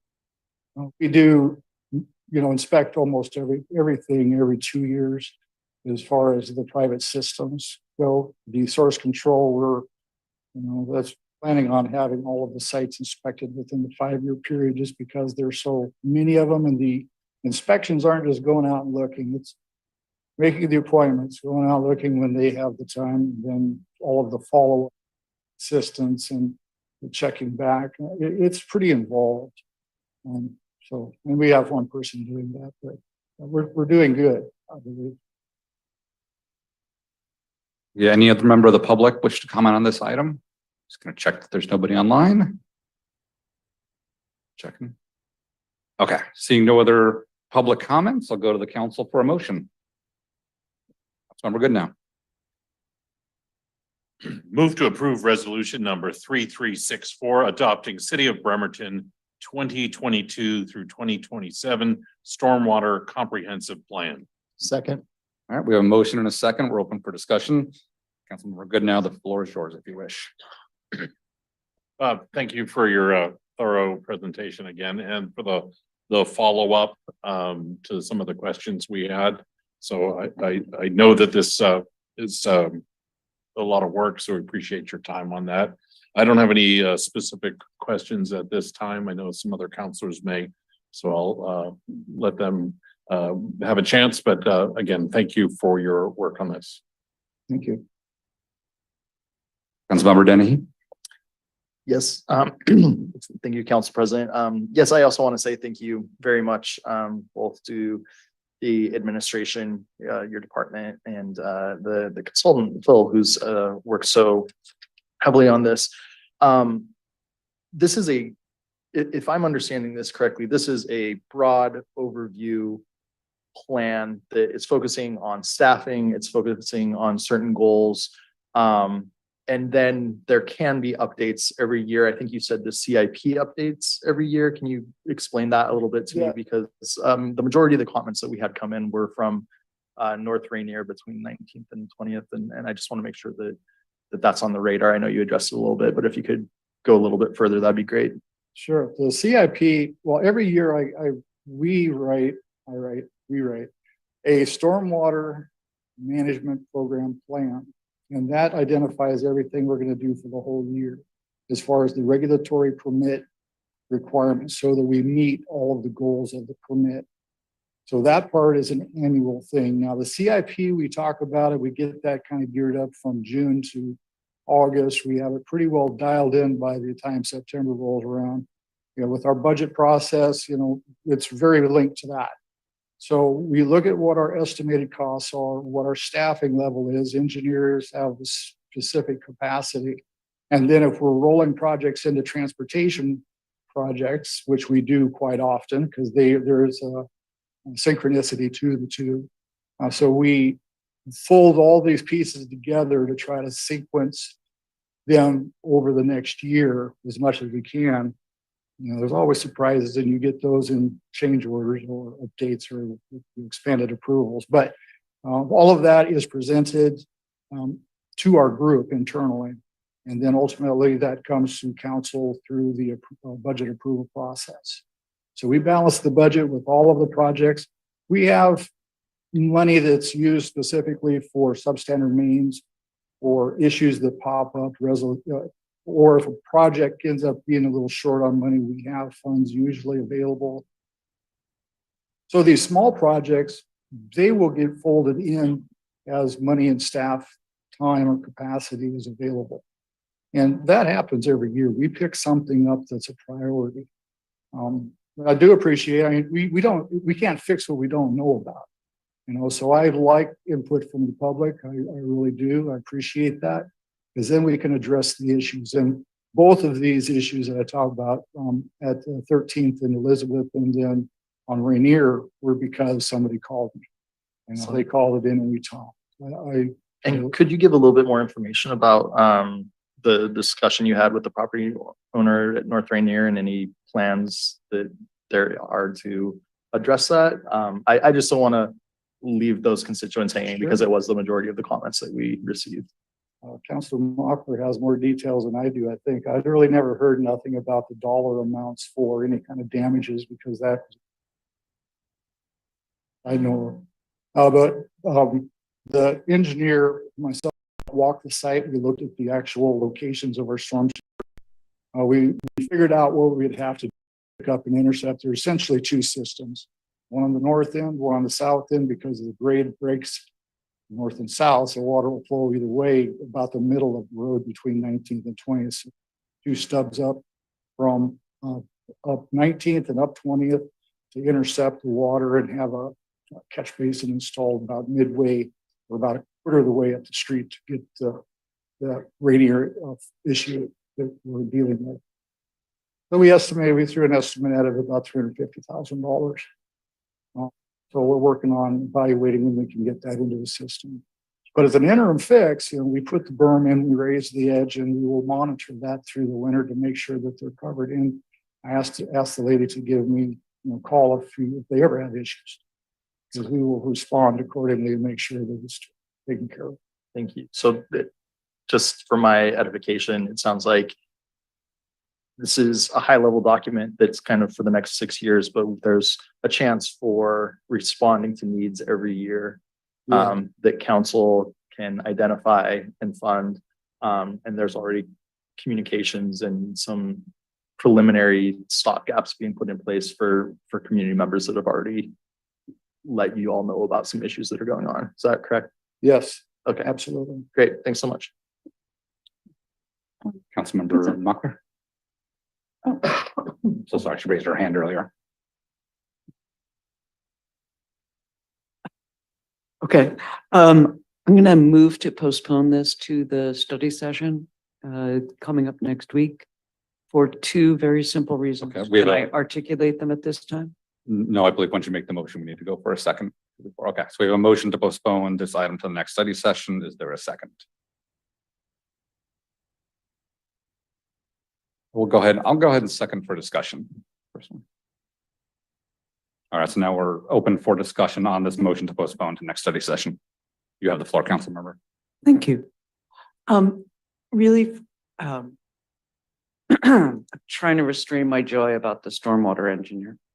For two very specific reasons. One is the Wright Creek wetlands is shown on the wetlands and hydric soil maps, but there are a number of maps in the stormwater comp plan simply for consistency's sake. And so that somebody who comes and looks at this in the future won't just say, oh, table figure 3.6 wetlands and hydric soils. That's just an anomaly. The second thing is the scoring is it is expressed for each criterion as a potential, as in when people say to you, you could save up to $1,000. There isn't a clear way for us to explain to our constituents why, for example, Rainier Avenue, which caused extensive damage to house and property on at least two properties, over 40,000 on one and 15 to 20,000 on the other. There isn't a way for me to explain to them why they are only received a ranking of 41, although I am very happy that they are ranked number 7 on the 20-year plan, even though they didn't make it onto the 6-year plan. I should stop now. I will do that. No. I wanted to say that the 41 is the ranked score. 53 was the highest ranked score. So it put them at number 7 on the 20-year list.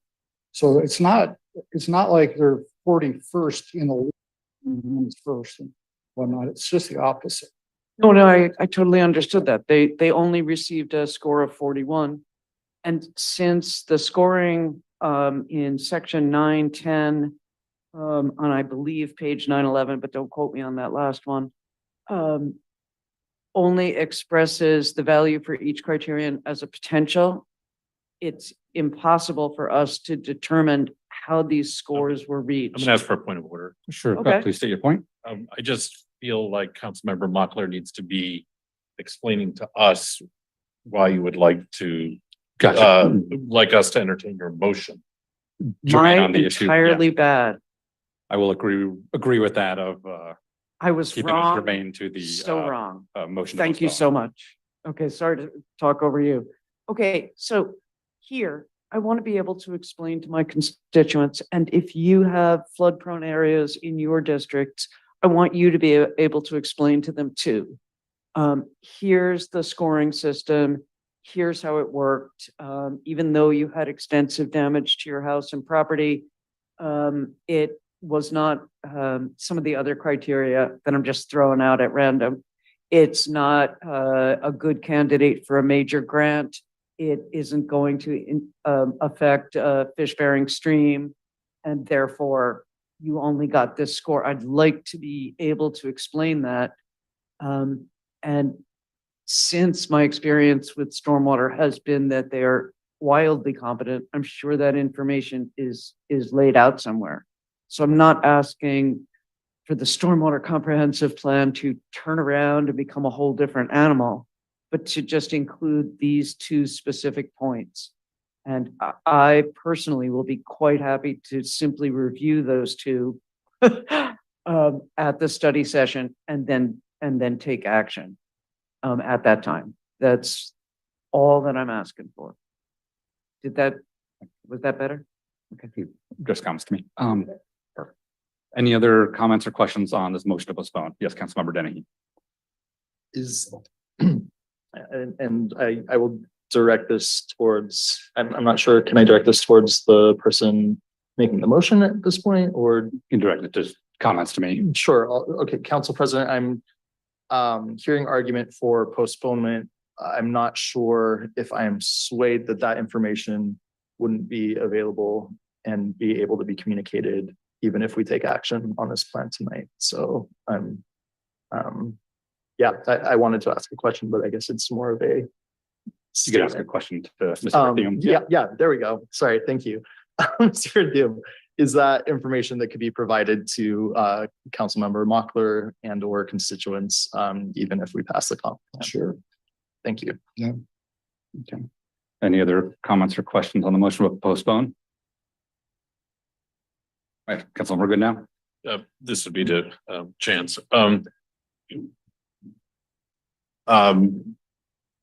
Would this type of information normally be in a comprehensive plan? So, because clearly it's not been. So would that be?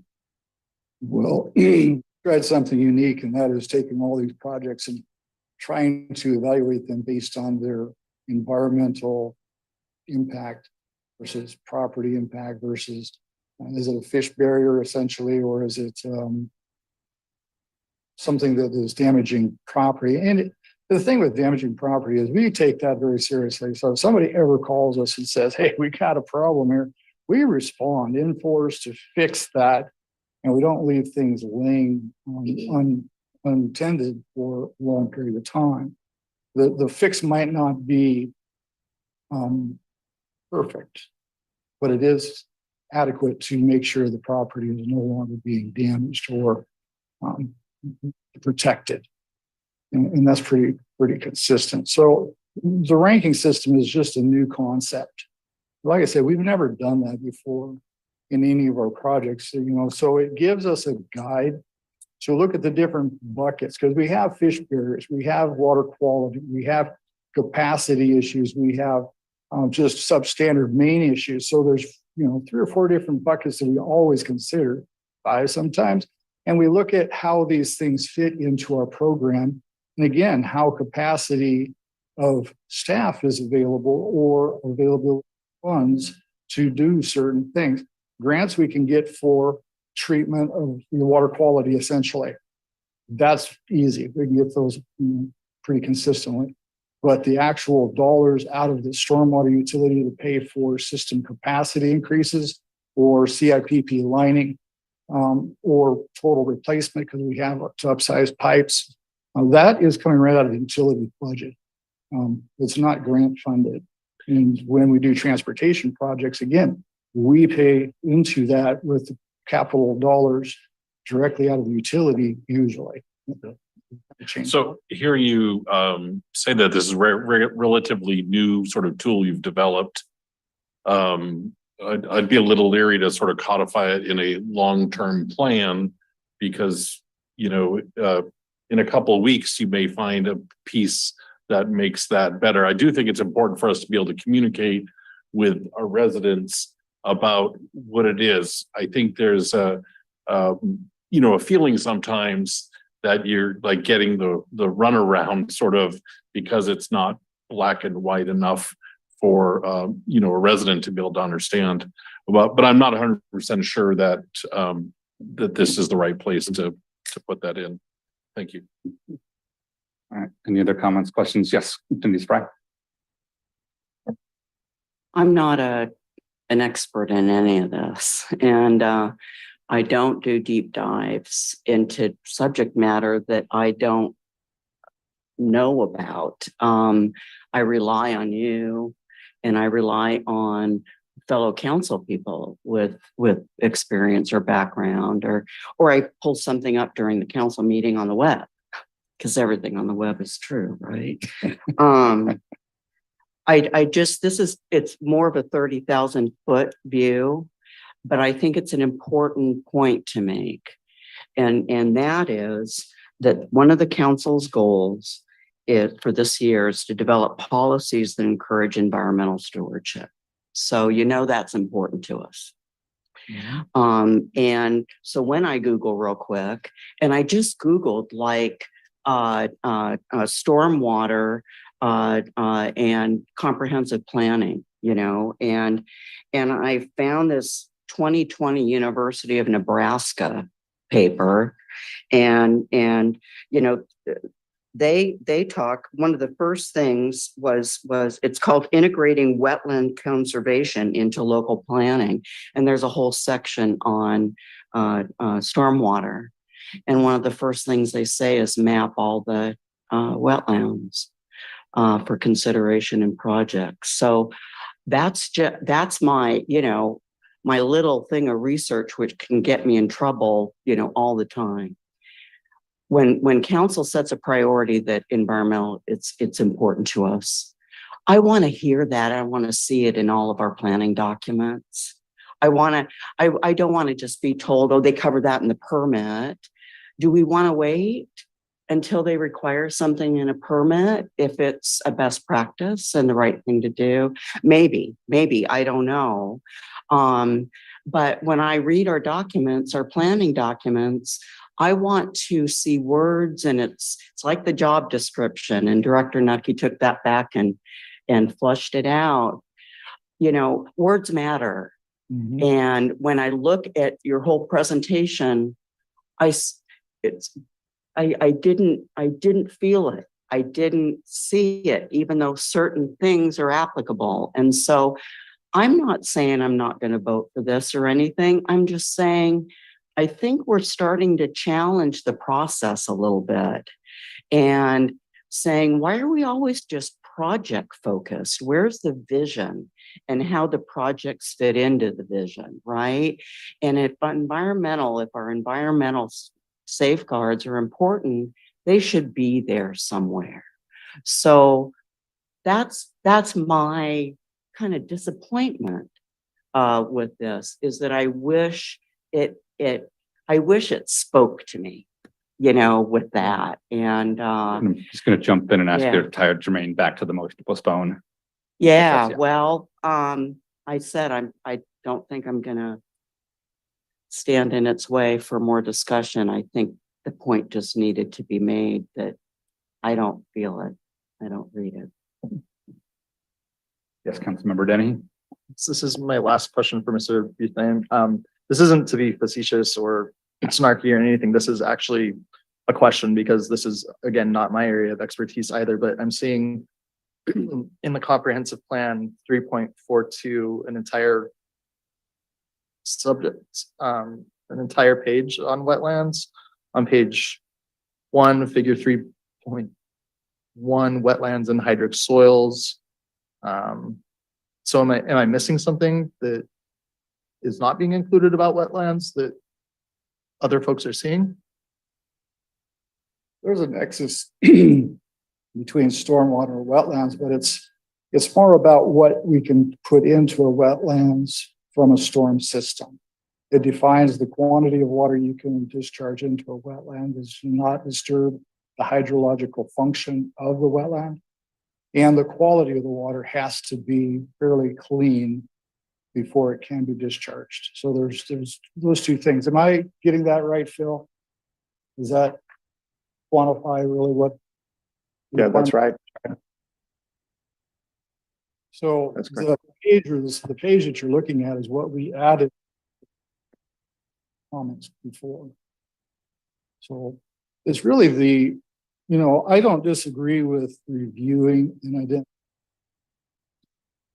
tend to be a little bit of an issue, and they can cause grief on occasion in the sense of how projects are done. But again, it's not typically part of a stormwater comprehensive plan. It's just not. It's not, they're addressed in the permit, and it requires certain considerations when you're doing a project around them. But it's a land use. And I just want to be clear that I realize that it's not normally part of it.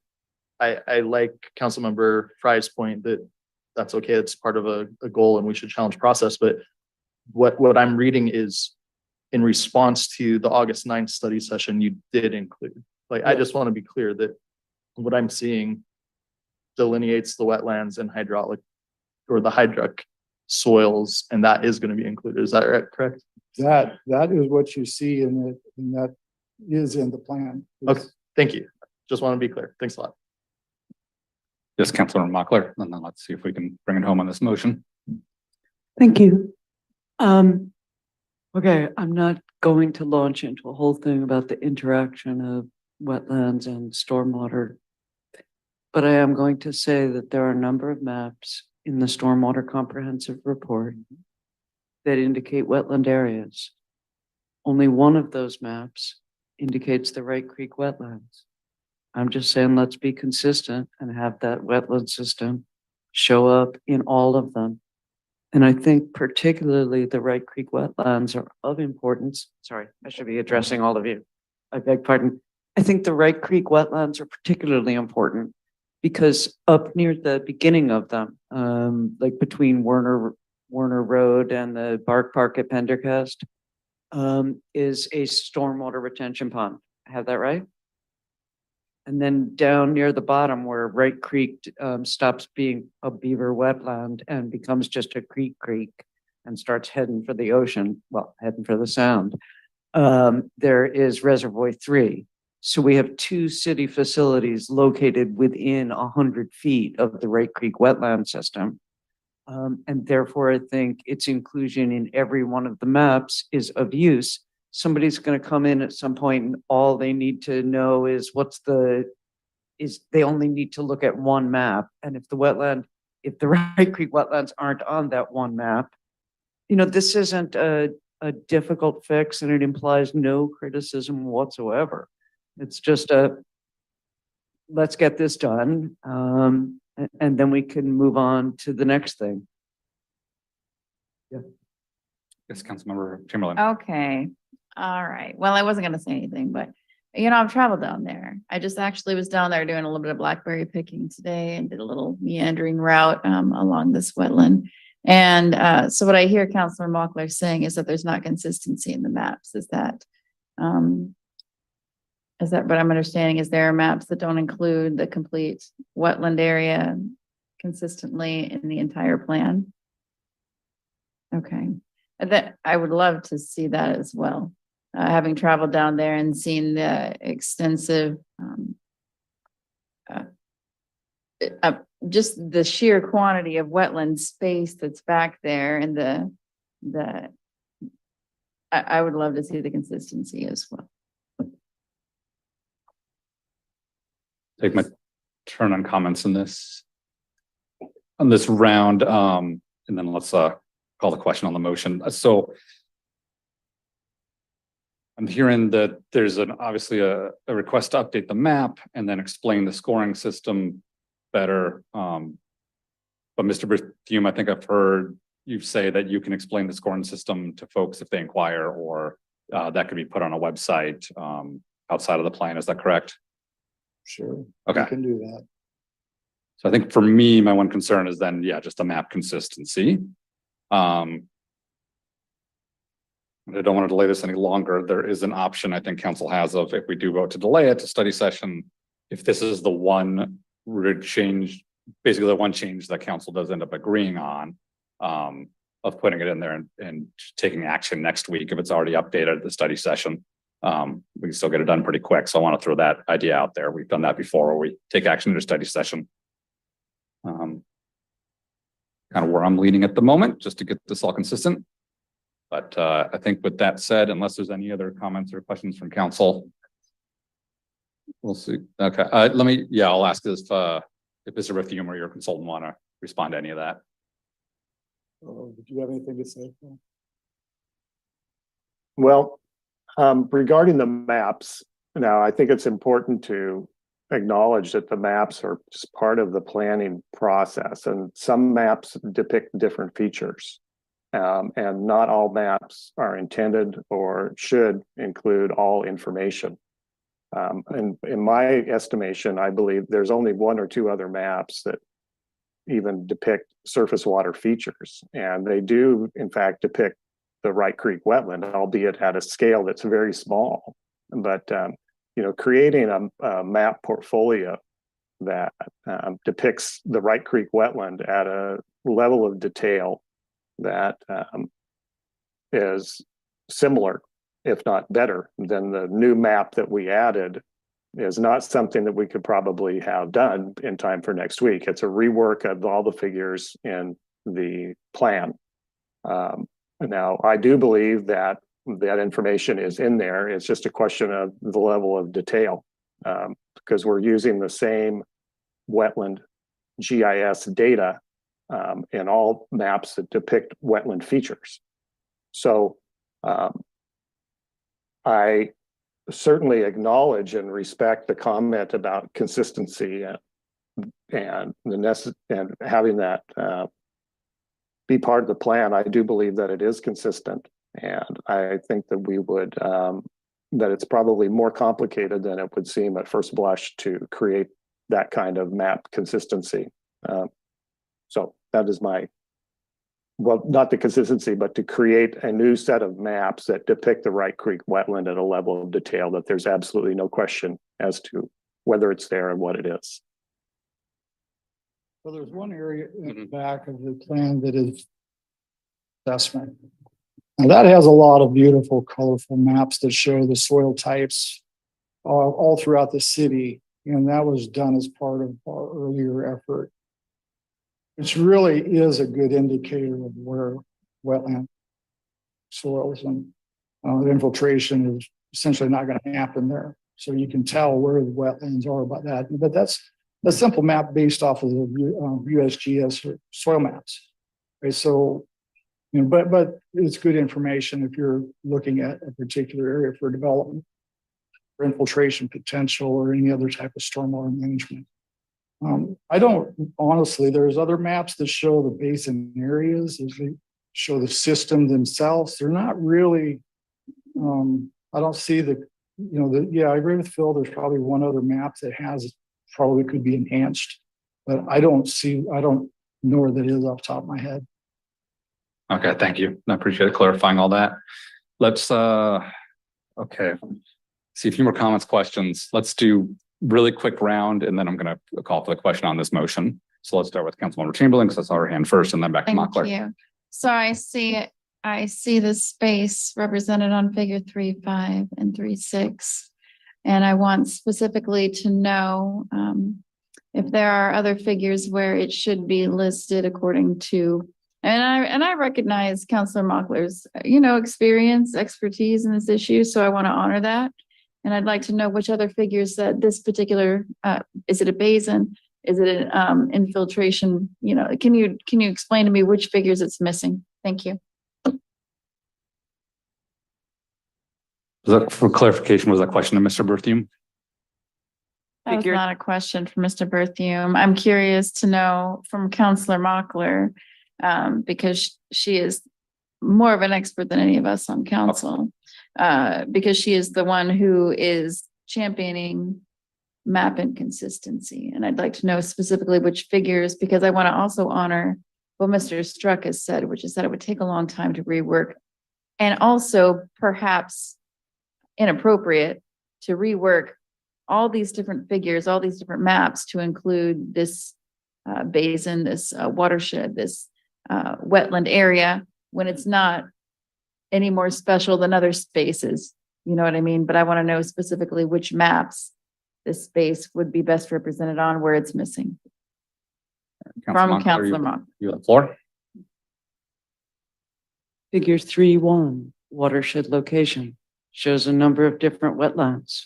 For example, very prominently, that series of marshes which run southwest from the southern portion of Kitsap Lake.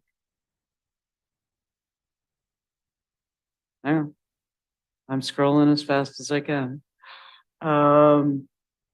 Figure 3.4, surface water features, shows a number of wetlands prominently, including the aforesaid Kitsap Lake.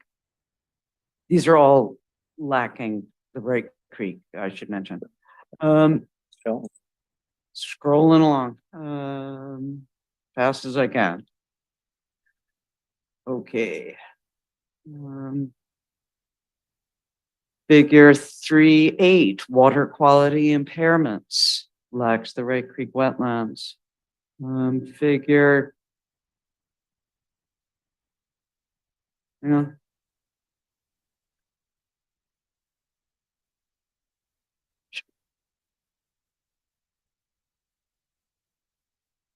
Somebody write all of that down, or do I have to keep scrolling forever?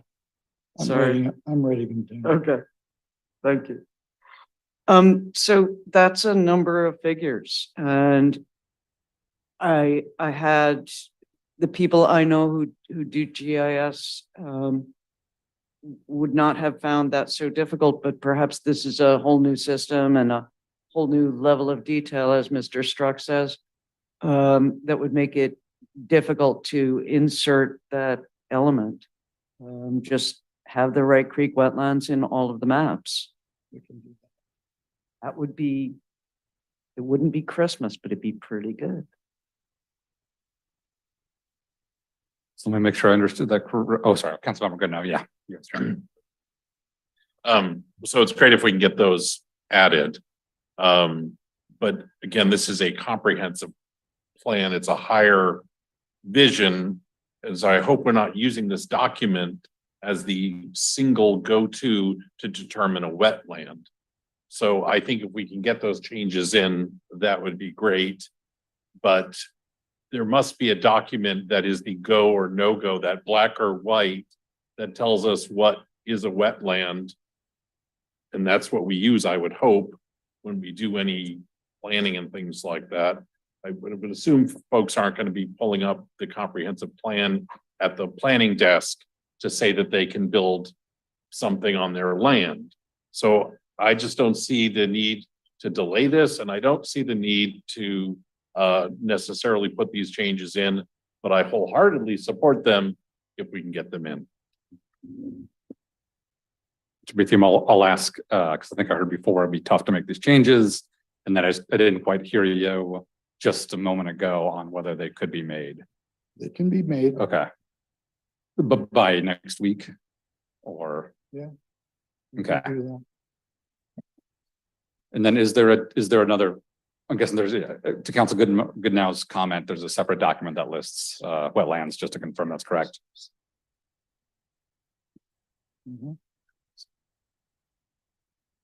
Showing me that that on figure 3.4, you can see the wetlands, it's there, it's just because with these maps in the comp plan. I'm so sorry, Mr. Berthium. Can you get a little closer to the mic? With these. Thank you. Yeah, sorry, my voice is. Yeah, kind of it's going getting a late. little bit.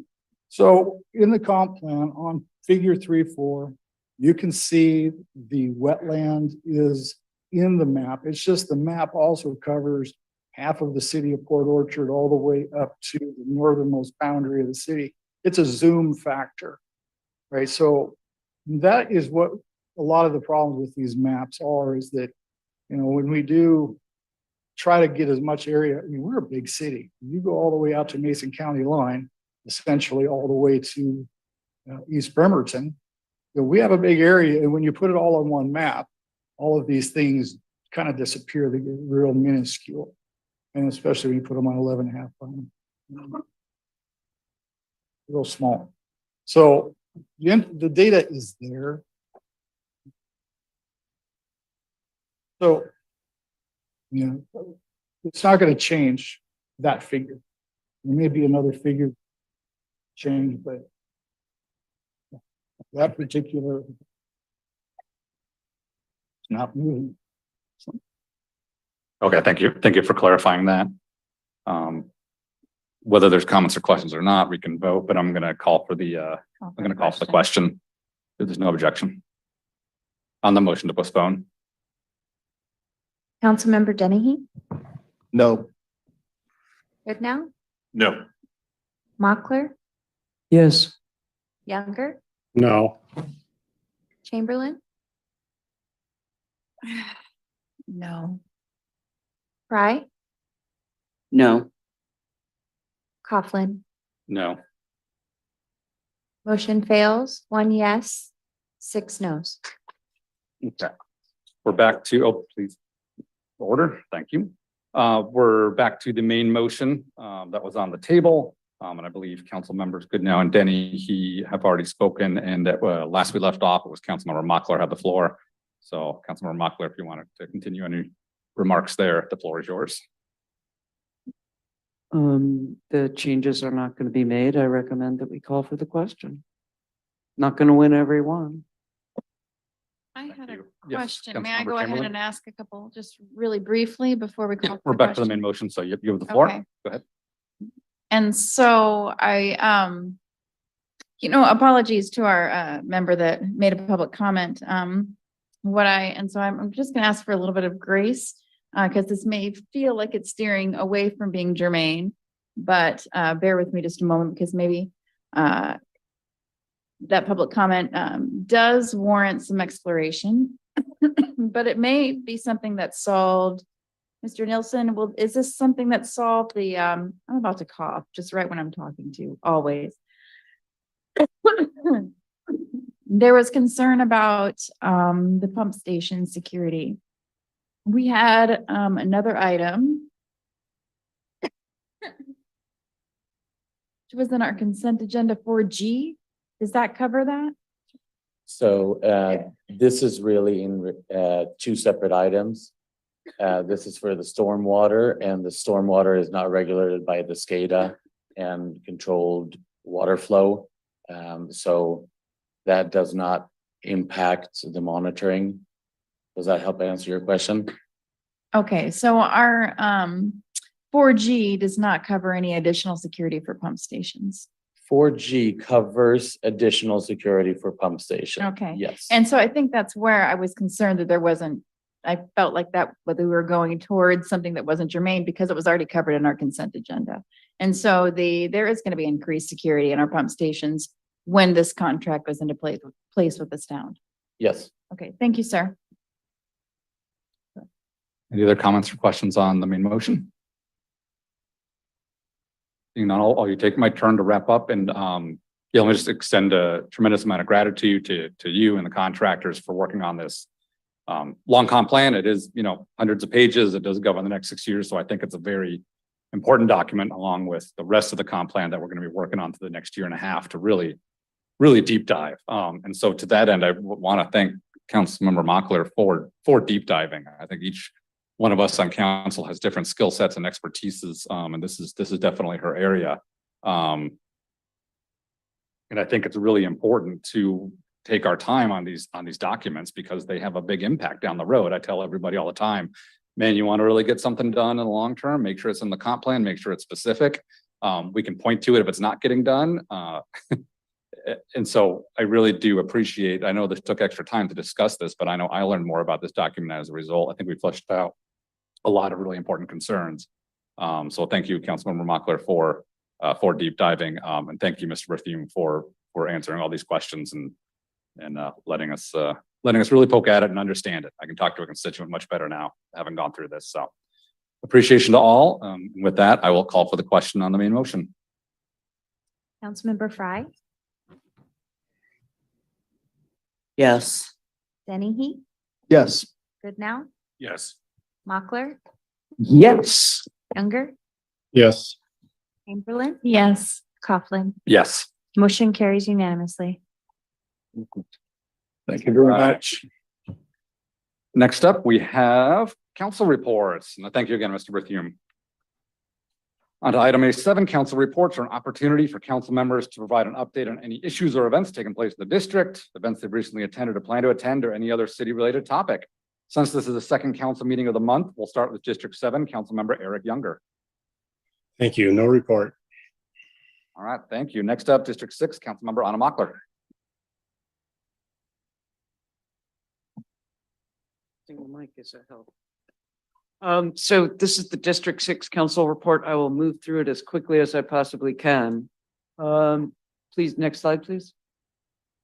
At my last town hall, we had some really intriguing conversations. The next one is coming up on September 11th.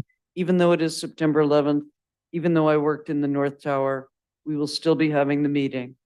Life continuing is what we're going to do. Next slide, please.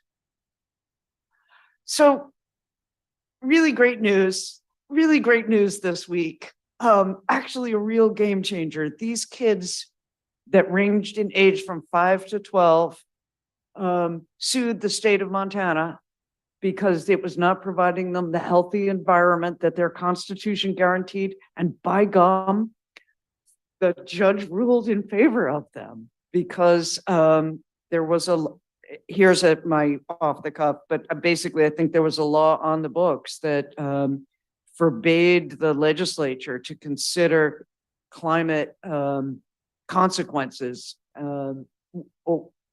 or energy efficiency whenever they made any decision. In my editorial, it's like basically to act like we still had all the oil in the world and a pristine world all around it. So this is good news about climate crisis. So we're going to move on to bad news. Yes. Next slide, please.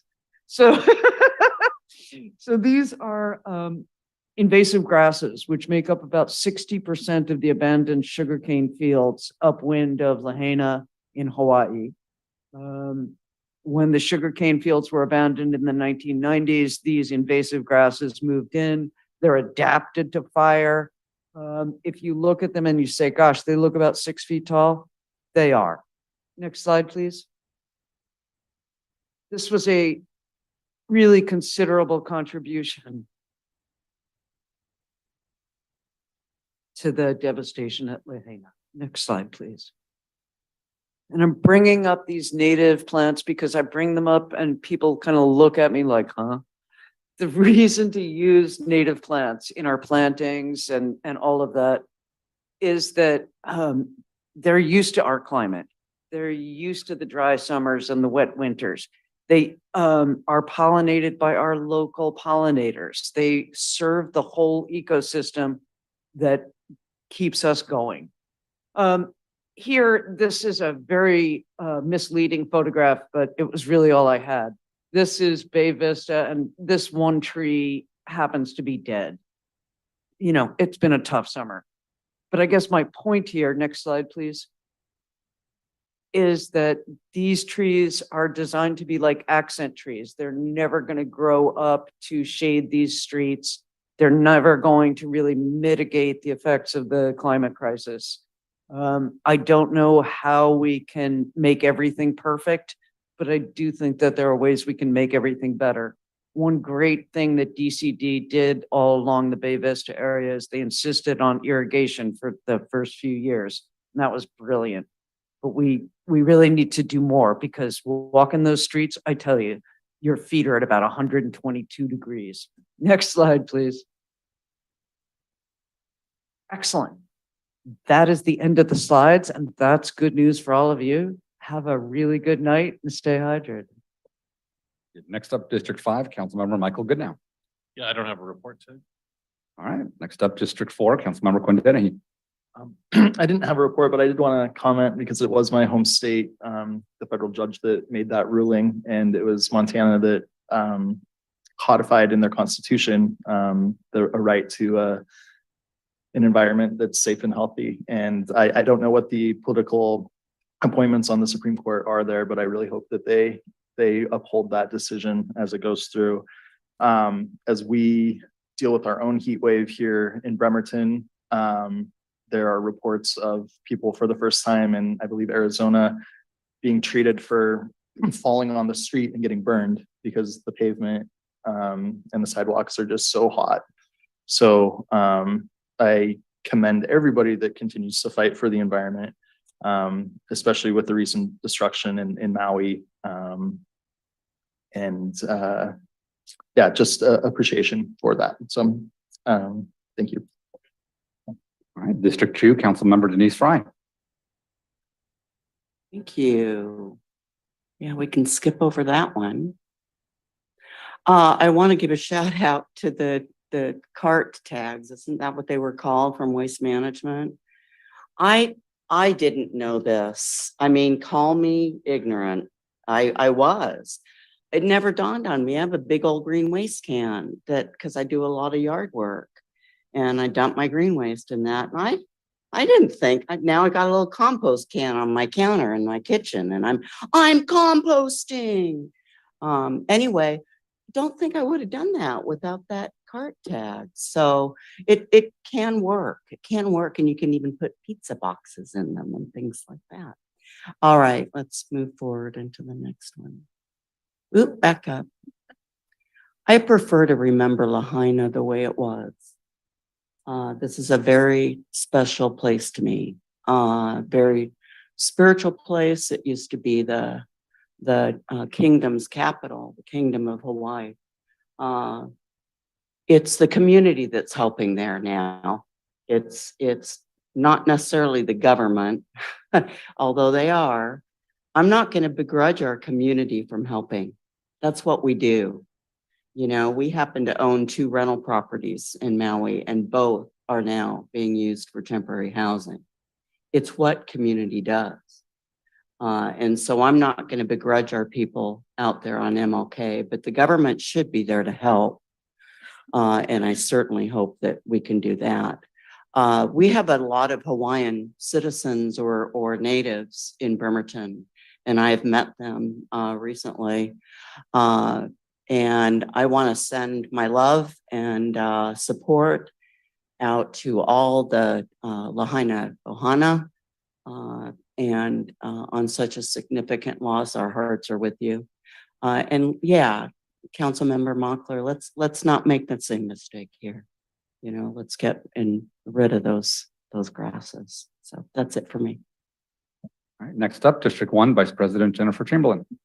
Thank you. I have a couple of pictures. So it's harvest time. A lot of us hobby gardeners and farmers out there. I mean, you know, this is when the harvest really starts popping around here. A lot of folks, especially with farmers markets starting earlier in the year around May, there's not a lot of produce there, but man, this time of year is popping right now. It's green beans, tomatoes are still green. This is at the pea patch at Blueberry Park. I'm just loving, for obvious reasons, of that progressives, or hopefully other people will know that loving all the sunflowers and still in solidarity with Ukraine. Oh, I'm sorry. I'm sorry. I'm getting a little distracted by, sorry about that. There's another picture. And you can hardly see my green beans there, but I just wanted to say, you know, throw a shout out to Director Elevato and the Parks Department. for getting some more signs out, reminding people not to pick the produce. While I'm totally sympathetic to folks who need food, I personally, having been a recipient of different food banks, I know how much produce is overwhelmingly in the front offices, the front lobby of food banks right now. And if anybody has extra produce to donate, there's always programs like Grow a Row, where you can just take it directly to your local food bank. But thank you, Director Lovato, for putting some more signs out there. And we can go to the next slide. I think everybody has a little bit of Maui on their heart today. And my understanding is it's the largest natural disaster in 100 years. And so the Hawaii Community Foundation is a wonderful cause to donate to. There's a lot of, when there's natural disasters and there's things that happen, there's a lot of causes that could pop up, and I want to encourage you to donate however you feel comfortable donating. This is a good organization here. There's also, Maui Food Bank. There's people who are donating boots on the ground. And a lot of folks a lot more folks are going to be facing houselessness in Maui. And so sending my love out to all the families, because we have a strong Pacific Islander group of folks here. And I know of folks who have family in Lahaina that have lost everything. And so the next slide. Hey, Kitsap Islander Festival this weekend. Hey, so Pendergast Park, 10 a.m. to 9 p.m. It's a long day, but man, it's a day of fun. And you know what? I think it's going to dip below 80 on that day. So I think you should come out. There might even be some cloud cover to speak of. So I think that's all my slides. And I just, as we navigate this ordinance for houselessness, for homeless individuals, I think that I might submit some documents to y'all that are from my uncle who died of depression and alcoholism, and he died indigent. And so I might submit some information from him to you, some letters that he wrote to me. Because I really appreciated what the public commenter Jocelyn said, that these are people's brothers, these are people's loved ones out there. And what we have the privilege of is we have access to resources. We have money that we can give out to promote other resources, trained individuals. Families are tired. Families aren't trained to deal with the complex issues of houselessness. And so they're tired and they need help and they need support. And what a privilege it is that we can be in this role to, and some cog in a wheel to be able to support this issue in a positive way. Also, I think it's against my rental agreement to bring somebody else home that's not on my lease. So I think also it's against my rental agreement to have a tent in my yard, and also against city code for me to have a tent in the yard. So there's a lot of issues with this solution that a lot of people seem to think that you can bring somebody home from the streets. No, I mean, I don't want to get thrown out of my apartment. Thank you. So thanks for the opportunity to listen to public comments. There really is a lot that I do gain from listening to folks that have divergent thinking from me, and not just the opportunity to reply to what I don't agree with, but there are some good things that I hear. So keep coming back and keep sharing your ideas. And I'm looking forward to this space station thing. So congratulations on that. That's a big deal. 1 of 11. Woo! Thank you very much. Have a good evening, y'all. Thank you. Wrap home here. Just leave it on the title slide. I wanted to respond to some of the public comments as well before getting into the slides. Actually, first, I forgot to mention closing up the stormwater comp plan comment. An explicit thank you for incorporating a lot of that feedback from council, and especially Councilmember Mockler. So I didn't say that out loud, and I really wanted to. So thank you for the collaboration. I much appreciated.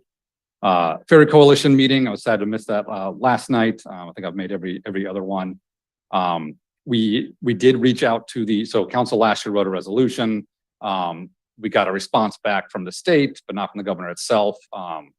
This year we pushed back again on the governor for a response. We got one, so make sure that people get a copy of that response specifically to the resolution from the ferry. But yeah, keep pushing and keep the pressure on, because this has been a 20-year plus problem with WSF, in my opinion.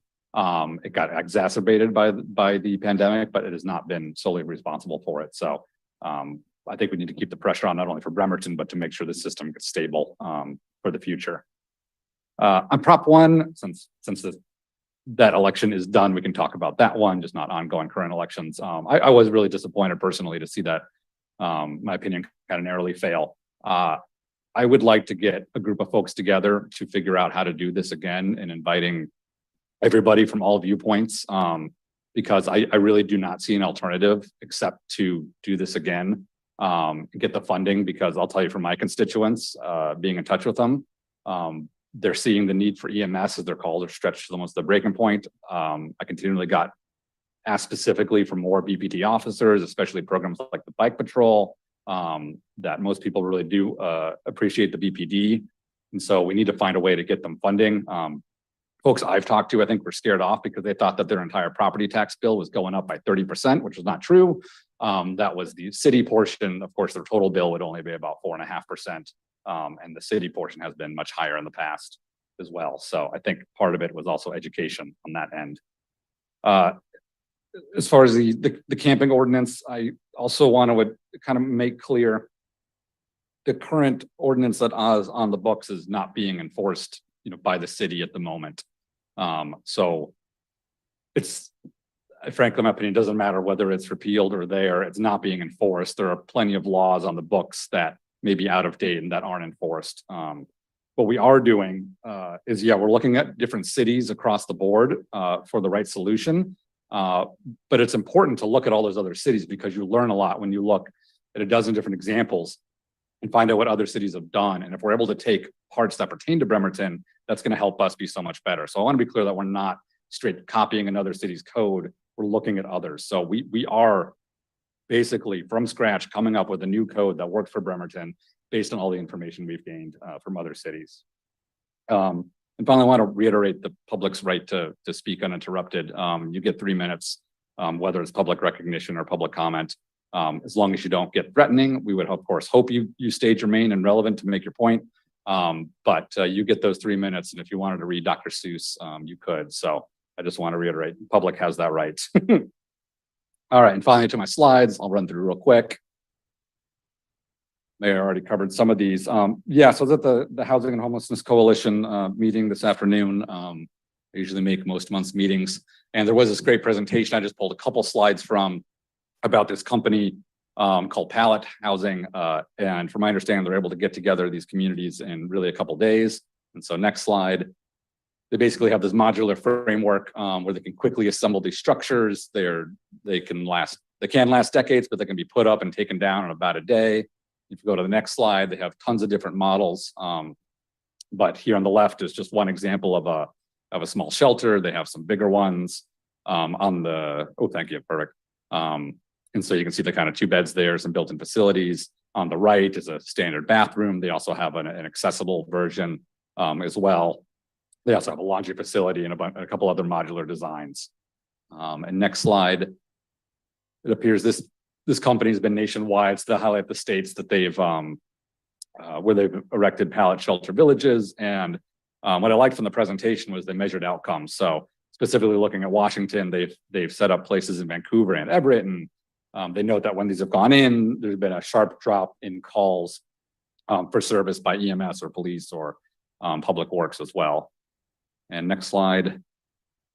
I think to wrap up, they highlighted a couple projects. This was, I think, the one closest comparable. Vancouver's 4 or 5 times our population, but they with city funds were able to put up about 29 shelter units.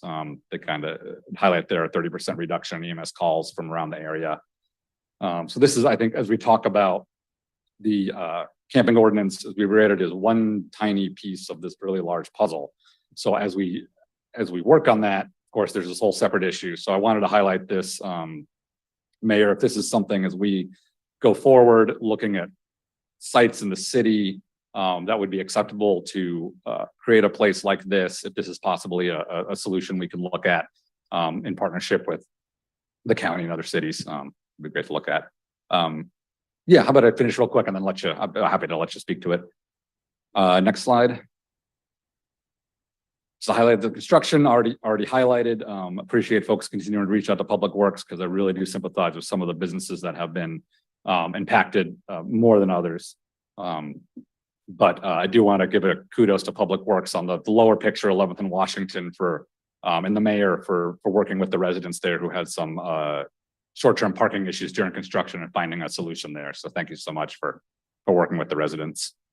Next slide.